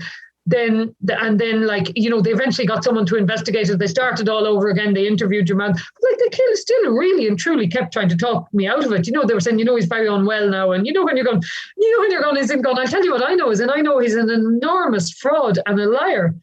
And, you know, so like, if he's telling you he's pretty unwell, like, cry me a river, guys. I'm not actually concerned about whether he's well or not, you know. And so like, it really was a tough experience, you know. And that was kind of what was going on. The court case then was another tough experience, because like, now he pleaded guilty, which meant I didn't have to actually prove anything in particular. But like, just that whole idea that they would put, you know, the idea of self-representation in a way, you know, I know that he got a higher sentence there because of my ability to explain what happened. And I was going, but also I know that the two stories that were told in court that day, there were two stories. So neither one of them was the truth, you know. Now, so I'm not saying I was in court not telling the truth, but neither one of those was the full story, because it was only the aspects that I had the ability to tell. And yet, and I think I probably had an ability to tell sufficient aspects where someone else might not have had, you know, if they hadn't had, I suppose, the other supports, the other advantages, the fucking family solicitor to write to the guards, you know, I actually think if it had been in other circumstances, it just wouldn't have gone to court. So how many? This brings us to the 98% or whatever cases that don't get to court. Yeah. Like, I would say I was probably given 20 opportunities to drop it. Along the way, you know what I mean? Going and then I remember really stupid things, like they had no cop on. Like, I remember sitting with my sister in a cafe in Salt Hill, and a uniformed guard came up to me saying, I meant to get back to you now about that. And you're going, go away from me. Like, you know, when you're going, just actually go away from me. So all of this, like, I mean, there's systemic, cultural, legislative issues and everything, but it also like screams dramatic lack of training. You know, a huge lack of training, and also like a huge lack of training and lack of understanding of something that's complex, but also like, you know, also the guards are just useless, right? You know, they're a bad organisation. I couldn't. Now, I'm not saying there aren't individual guards trying to do their best in different circumstances, but like, you see the things we have them blowing into bags, we've them not answering 999 calls. We've, you know, I think, touch wood, they're probably not like as violently dangerous maybe as the police in other countries, but they're just useless. Like, that's what, as an organisation, like, you know, as an organisation, I know people are always thanking the police, but we're thanking them for victims and like you suddenly feel grateful, but you feel grateful because it's over when you've been given a service that was really pretty poor. And that's the case with a good few of our services here in Ireland, as in it was such a struggle to get them that you feel really grateful when you're finished. Like I kind of felt, oh, I'm really grateful to the chief investigating guard by the time I was finished. But like, that was also mixed with, my God, how did this take 5 years? Like, so that you mentioned there that this is so many of their services, that this in some ways we're talking about here is the Irish state being culturally and resource-wise and otherwise misaligned with the needs of the citizens. And well, I think there's something deeper going on, is in that the Irish state hates anyone who needs anything, because as in there's all. Now I don't mean okay that the guards hated me. I'd say they just thought I was tricky and difficult. You know what I mean? It's going like, oh, your one's difficult, right? But like, I shouldn't have had to be getting them solicitors' letters. They should, so I should have stepped into a process and they should have continued the process. And I mean, that should be the same for most of the things. I think, it's very interesting. People are always saying it, but our revenue system can work really well. We have a really efficient revenue system when it's all about like collecting money and everything like that. So that can work in a very streamlined way. Our support for tech companies setting up here can work in a very streamlined and quick way. Yeah. So it's about who's valued and what's valued. So clearly someone who needs social welfare is not valued by the state. They're seen as an asylum seeker, not valued. They're seen as lying until they can prove they are telling the truth in a way. And like, that's a really bad way of running a public service. Yeah, and those of us that are aware of this and can agitate, organise, mobilise. I suppose that in many ways is back to the Zapatistas as like, what are we going to do about it? What are we going to do about it? Ultimately, a state in its purest forms is a representation of the citizens. So and then that brings us to power, is that, do we want to disassociate from that power or not? And I guess that's a question for the people of Ireland. Like, what do we want this kind of state? Are we prepared? And it's mirrored in healthcare and many other services as well. And again, as you mentioned, it doesn't take away from the heroic, unique individuals that appear in all services. And it doesn't. I think a lot of the services, like I think the Guards is probably not a nice organisation to work in. I think our health service is probably mostly not a nice organisation to work in. So it's not saying so whoever sent out the untrained guard that doesn't know the first thing about child abuse to interview the suspect, to interview the suspect or interview the victim, they're not respecting that guard either, because how are they to make head nor tail of someone, so like, if you take someone like, I could have been in there saying, well, it's not that bad, lots of worse happened to lots of other people. They're going, oh grand, so we won't prosecute him. And they're going like, so someone should have been able to explain to them, going, this is the effects of this will cause a kind of a distortion, that they should be specialists in a way, I think. But then you take that as in like, so say someone, you get people in all the social services, particularly dealing with members of the traveller community, without having the slightest grasp of the differences in culture, society and family in the traveller community, and trying to, basically they've tried to make settled people out of the traveller community. And so whether if travellers wish to, whatever circumstance they wish to live in, it's up to them. It's up to them to make those changes, not to be forcibly assimilated, and to say what aspects of their culture they value, what aspects of their culture they themselves want to change, and so on.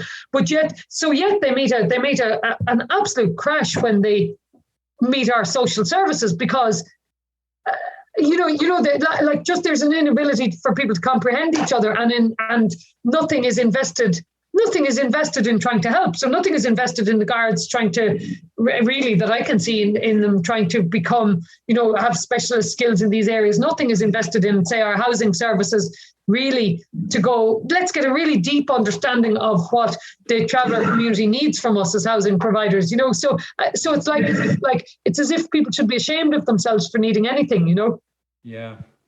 And like the banks are not one bit ashamed of themselves for needing 37 billion and 64 billion or whatever, Yeah, and I suppose some of it can then end up as a kind of a Stockholm syndrome or something where we end up loving our masters, Yeah, exactly. Like, Sarah, do you have anything to say around, just on the off chance somebody is watching or listening that, could be further distance from the idea of taking any kind of action or reporting, like, because it's often said that, we shouldn't highlight the negative because it's sort of can reinforce the problem of help seeking, and the same in mental health, there's all the go and talk to your counselling services, but yet they don't exist.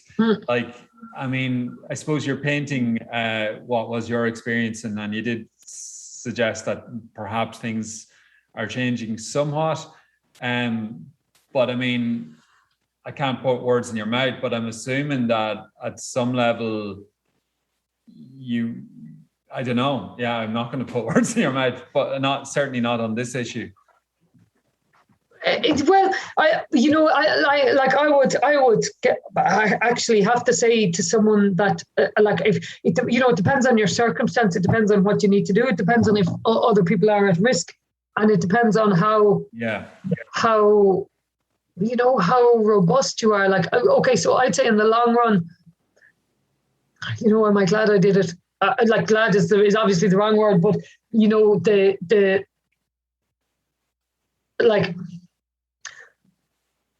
it's just tricky. Like, it's just tricky, and like it's very tricky and it's very tough. I definitely would say there was a cathartic effect for me for having done it. The guy died shortly after. He died. He was sentenced, didn't serve his sentence, served a sentence at home basically, for various reasons, and died shortly after that. And I think I felt relieved in a way. I felt relieved in a way that he wasn't a danger, and also relieved that meant that kind of chapter was over. I think one of the, some of the things that are positive that happened because I did that were, like, I was contacted by the guy's family.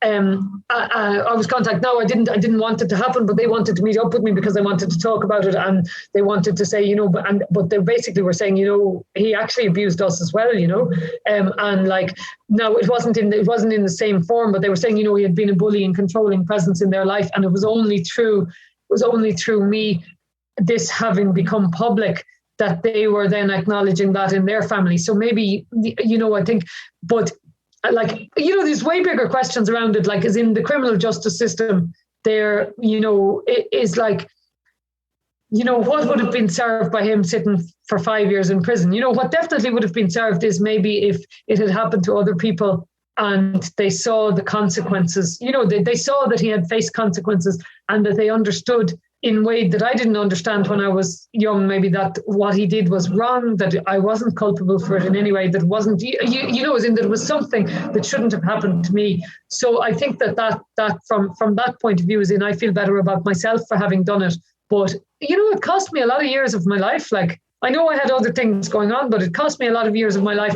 Firstly when it happened, and then secondly, to take him to task. So basically a huge amount of responsibility falls on you there, and I don't necessarily think people are obliged to take that responsibility. I think we have a much wider social responsibility that we need to look at around the treatment of women and children, mostly by men, to be honest. I know it happens in other cases as well, but just that's where I'd start. If someone wanted to report, and if someone wanted to ask me about it, I would definitely help them, and I would probably be able to give them some advice about troubleshooting how to go about it. What I would say is get a feckin' solicitor, right?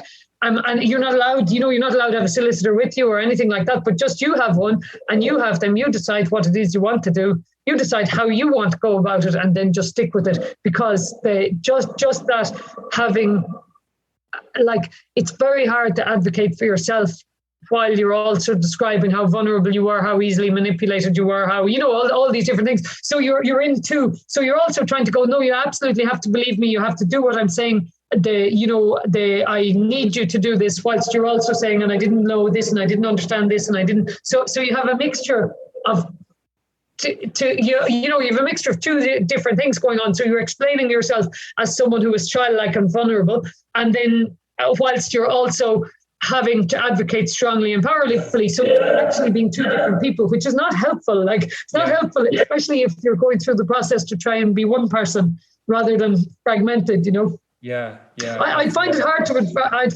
to recommend someone did it, to be honest, because the costs are high. Like, I can see you're uncomfortable with that, but no, the costs are very high. Of course, I'm uncomfortable with the conversation because it is an uncomfortable conversation. Yeah. No, it is. But there's many moments here where I could let's skip along to the hope bit, but as a society and people, we have to work through this somehow. And big time. And then we get to the hope bit, maybe or maybe not. But it's I'm not taken away from any of this at all. I think. No, I know, and I wasn't getting a dig at you, but I would say that someone, I think that if there's someone out there in that circumstance, that they need to take what happened to themselves seriously, because it's probably an inhibitor in their well-being. It's probably it's probably causing damage to their relationships. It's probably causing damage to their sense of their self. I think they absolutely need to take it seriously, whatever way that is for you. So it could be counselling, it could be really good trusted friends supporting you, it could be, it could be anything. And then see. That's what I'd say. And then see. I wouldn't expect healing or kind of to come through the process, through the criminal justice system. That's what I wouldn't expect that, because that, for me, that's not where it came from. It may in the long run have come from the outcome that I had with that. But say imagine, I know people in similar circumstances who didn't have the same outcomes that I had, who went through the same efforts that I went to try and do something. Nothing came of it whatsoever. So how would I be feeling? Like to a certain extent, I can put it to rest now. But what sense of bitterness would I have had I tried to go through all of that only to not be taken seriously in the end? Even though it was a hard road, and that's the experience for many. So I would say absolutely look after yourself. Absolutely, do whatever, take it seriously. That's what I'd say. Take it seriously, because it'll destroy other aspects of your life if you don't. And actually, it also is, I think, really possible to, it's really possible to kind of heal from and to become whole from a lot of things that have happened to people. That's where my hope is. I'm definitely the better for having not try to push it under the carpet, but whether or not the police aspect of that or the court system aspect of that is, I'd say that's just an aspect. I the only reason I did it was I had a concern that when I confronted him about it, I actually confronted him about it, and I had a concern that he said, "Oh, I was accused before." It was just one of these, when you have one of these conversations and you're going, "What did I just hear?" Because I had met him at a chance encounter, and he was being all friendly, and he was going, "How have you been since?" And I was going, hang on a minute here. We're not friends, we're not renewing an old acquaintance. And, and when I said it to him, so he was very threatened. He was saying, are you trying to get money from me or whatever? And then he was saying, "Oh, I was accused before." And he was saying, and I went straight down and paid our father £300. And I was going oh my God, here's me all these years. But, that's the trouble. You internalize it, you internalize it. So it's this wouldn't have happened to anyone else because it somehow was something that happened to me because I was part of the cause of it, whereas, and that, so I would say that was the cathartic moment going, this is just a predator. It's actually just a predator. And I was, I was too young to have defenses around it or whatever. And I think that was certainly cathartic for me, but that was also the reason to do it, because I felt oh my God, all these years I've known that maybe this has been happening to other people, and maybe I had, I knew it wasn't going to it wasn't going to be the end of the world for me to try and do something about it, and I felt negligent that I hadn't done it before. But so there definitely is hope. I'm way the better for having done it, not necessarily those aspects of it. Yeah. I'd love someone to come on and tell me that they had like a great experience and that things have improved and everything, because, and I think they might, I think they might, I know they're looking at it, but they need a culture shift too, Yeah. Well, they did a culture shift, but it's also because of people like you, Sarah, and people that have had to put themselves out on a limb. I know you'd be reluctant to take any kind of credit for that kind of thing, but in my eyes, it has been whistleblowers and survivors and people of all sorts of abuses that have stepped forward and really had to sacrifice and put themselves out there, that ultimately, in every light in Irish society, and it gets so exhausting for everyone to have to keep doing that, but we are winning some changes, and I think we have to sometimes acknowledge those wins. I'm not saying in this particular instance. I'm just saying that, sometimes I feel anyway, and I'll just speak personally, that, we can be so focused on the injustice that we're not seeing the justice that we won yesterday or whatever. And obviously there's going to be a never-ending list of injustices that need some tackling. But I do see like people like yourself and others that are just putting in, as you said, like the work. Well, yeah, I mean that's I kind of wouldn't have seen that as the I wouldn't have seen any of that as the work really, but I think I have lots of hope in lots of different aspects of my life, but I'd have to say the police is not one of them. Yeah, right? If you look on the bigger scale, right? If you look on, we're not going to deal with a happy bow around that, by the way. And I suppose, this is in real time here, so I'm gathering. No, I know it's not, and I don't my answer is not particularly coherent either, because I know absolutely loads of people are just join, like lots of people join the police because the Gardaí, because they want to do good, they want to serve society and everything like that. But I think we've an organisation with bad culture there. But I also think, on the bigger scale of the things that we're interested in, the police largely serve capitalism, not us. Mm-hmm. So the point at which we're challenging capitalism, we're going to have to deal with the police also. You know what I mean? So it's just, I suppose it's just, I might have had a hope that on interpersonal things they'd be great, that and so whereas the thing is that if you look at the factor that ties those two very different circumstances is power, right? So it's power. So the police are the custodians of power, right? And so that's why, in a way, that's what. So if we're trying to challenge power, we don't have a reform of this particular. This particular institution won't serve us to try and challenge power. It will try and prevent us from challenging power, And I suppose, when you talk about power, you're specifically talking about state power, and I suppose what I'm state power, elite power, social power, the powers are not that. So the powers are not that different. Do you know what I mean? So the powers of neoliberalism, the powers of the police, the powers of the church, the powers of the, right? So, versus, say, for example, for want of a better word, the power of the people, people's personal power, people's endurance, their resilience, so the whole lot. The status quo is served really by the maintenance of that power. And to deconstruct that power, we're going to have to deconstruct most of it. That's probably the lesson from the Zapatistas. It doesn't mean I'm not saying there's nothing good in our society. There's loads of good things in our society. And if you come here from another country, we can look like, if you're not an asylum seeker, we can look like a paradise. But we also have these huge inequalities that we have to tackle, and we have people who are almost considered as non-people, and they can live without rights. And in order to tackle that, then we have to tackle the power. And we have to tackle what we do with power then as well. But I'm not sure. I don't have the answer to it. I don't have the answer. But we have to not use power in the same way that power is currently being used. Absolutely, and I think.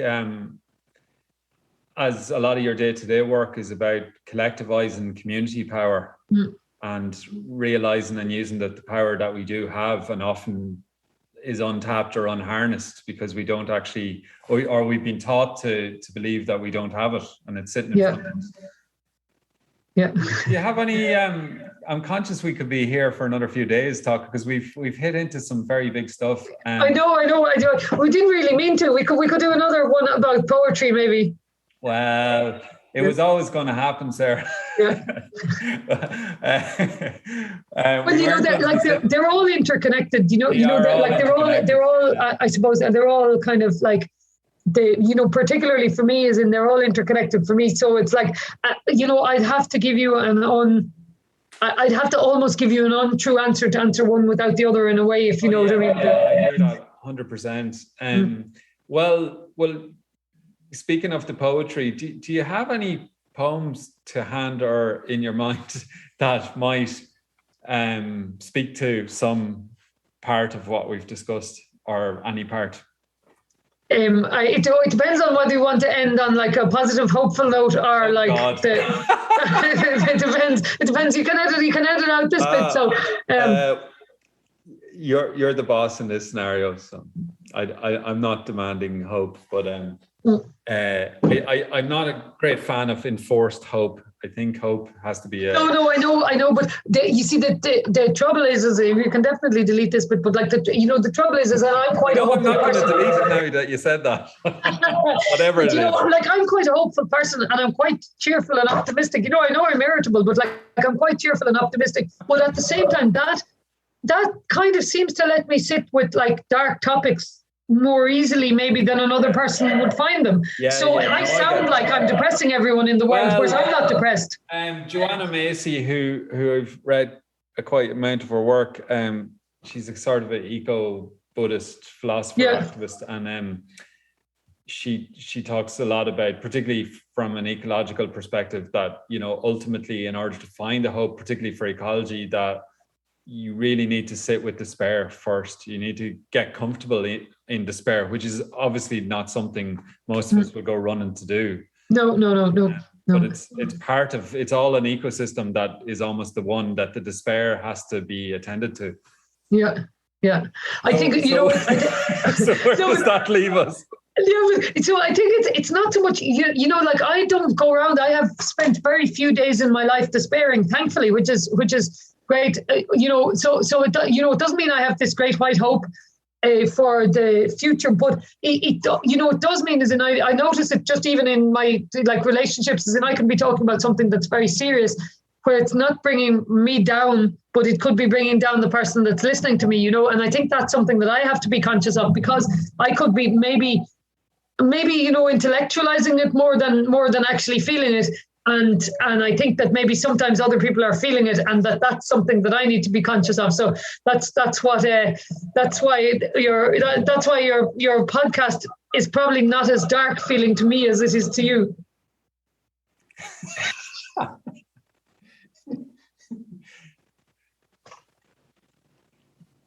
No comment there. No comment. He says no comment. So I'm looking for a poem for you. I'm trying to, and they're all deadly serious ones. What you were touching on there is very interesting, and I'm the reason I'm doing no comment is that as soon as I make a comment, we're inevitably going to open another bag. Into another, yeah. No, I think like you touched on like almost having an awareness of where your self meets other people's selves, that we're each bringing something unique to the table, and that what your experience is, somebody else might receive it in an entirely different way. That's perfectly okay. That's what these are, conversations. They're not impositions. They're not webinars. They're not seminars. They're not lectures. Conversations, and people will have to find their own way to navigate through them and ditch the bits that just they can't deal with, or they can't cope with.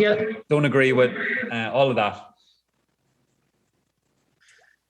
So I'll tell you what, I'm going to read you just for compensation. I'm going to read you a very happy poem, okay? I've never been presented a poem as compensation. Here's your compensatory poem, okay? Right. And my partner calls this the fucking mermaids. But it's actually called Ringing in Sick to Go Mermaid Hunting. Lovely. Okay. And Anna obviously has heard it a few times. And she's heard it a lot. And I also wrote it before I met her, so that's probably why she calls it the fucking mermaid poem, because anytime we're at a poetry reading, people are always saying to her, "And is that about you?" And she's like, "No." So don't hook up with a poet or a songwriter, because if it's a songwriter, they'll write about your breakup, you know. Oh, I did hook up with a songwriter. I know. That's what I was just going to say. But don't break up. So that's the main thing. Don't break up with a songwriter is the main thing. Then, if that's the case, you have to stick with it now. So this is ringing in sick to go mermaid hunting, and I'll read it because it's about a lot of the kind of countryside and terrain that I'm living in at the moment, and it's before I lived here, so it's probably back to your very first question. So once when I wasn't, I rang in sick for the evening shift and went instead to meet you at Raftery's in Kilcolgan. We left your car there, and I drove southwest down the summer salt this evening, heading for the coast. We squinted through sunglasses at Ballinderreen and Kinvara, but didn't stop. Turned for Fanora at Ballyvaughan, with you leaning back, feet on the dash, singing along to the Indigo Girls and to Johnny Cash, and asking me where we were headed. Messing about, though, I wouldn't say. I just told you, on a day like this, trust me, it'll all work out. We're going mermaid hunting, and all the signs are good for catching. There were no mermaids, though, at the pier before Blackhead. Just one dolphin doing her bit for interspecial integration. She came waist deep in to meet us, and we were drenched and charmed. From behind wet hair, you asked me how I'd known, and in my stupid humour, I said, I had my people call her people. That's how it goes. This event was arranged for your pleasure, dear. And so, of course, you pushed me backwards off the pier and then jumped yourself. And our dolphin circled as if she got the joke, spearing herself 4 feet skywards above our heads and then vanishing beneath. Us two fools, we swam through seaweed, feeling elemental. You're half fish, she said. And I said, yeah, but I've caught you this time. In Linan's at dusk, we had chowder and a pint. I sat with salty skin and hair when you joined the Jobsworth band to sing the dimming of the day for me. Made every hair on every sunburned neck there stand. You slept then as I drove back, but I woke you in Kilcolgan to send you down the Crockwell Road, and me, I hit for home, but I parked instead on Whitestrand Beach on the longest evening of the year, too full of everything to go inside just then. Boom. That's the end of that one. So that's beautiful. Well, I certainly heard it before, but it sounds as fresh and welcome as ever. Beautiful. Thank you. Hopeful. Does it sound very hopeful? It's not for me to judge, Sarah. I'm only teasing. Rory. It maybe is none of those things. It just transported me into a time and space that I think we all need a bit more of. And that's my parting note anyway. You'll have to get out of here alive. I've been Clancy'd. No. I hope not. Listen, anyway. So I really appreciate this conversation, Sarah, and we really covered many topics, and particularly the latter part. Then just I really appreciate you sharing all of that, and because it's really important stuff, particularly in Irish society. We touch on it and we move along, and I just value that, and I know a lot of people will as well. And I think it is interconnected into many of the other dimensions that we talked about. So thank you. Hello, Rory here again. A huge thanks to Sarah for that conversation and for sharing her courageous and inspiring journey. Be sure to check out Sarah's poetry books and find her on social media by looking up Sarah Clancy. If you feel you or someone you know needs help on some of the issues discussed, for people in Ireland, check out rapecrisishelp.ie or call the 24-hour free helpline at 1-800-778888. That's 1-800-778888 or rapecrisishelp.ie. And for listeners in other countries, please do look up the relevant services in your country. If you know others who might like to hear this episode, please do send them a link and mention it on social media if you're so inclined. You can also help the podcast reach more people by subscribing to the Love and Courage podcast in your chosen app, and this means you get updates on new episodes as they arrive, and also all ratings and reviews in those apps are appreciated. A huge thanks to existing podcast patrons, and if you'd like to chip in to help the podcast grow, you can do so on a once-off or monthly basis over at loveandcourage.org. If you're new to the podcast, be sure to check out the archive, some great conversations in there. You may also enjoy my other podcast series, which is called Creative Souls of Clare. A huge thanks to you all for your support, for being part of the Love and Courage community. Thanks again. Until next time.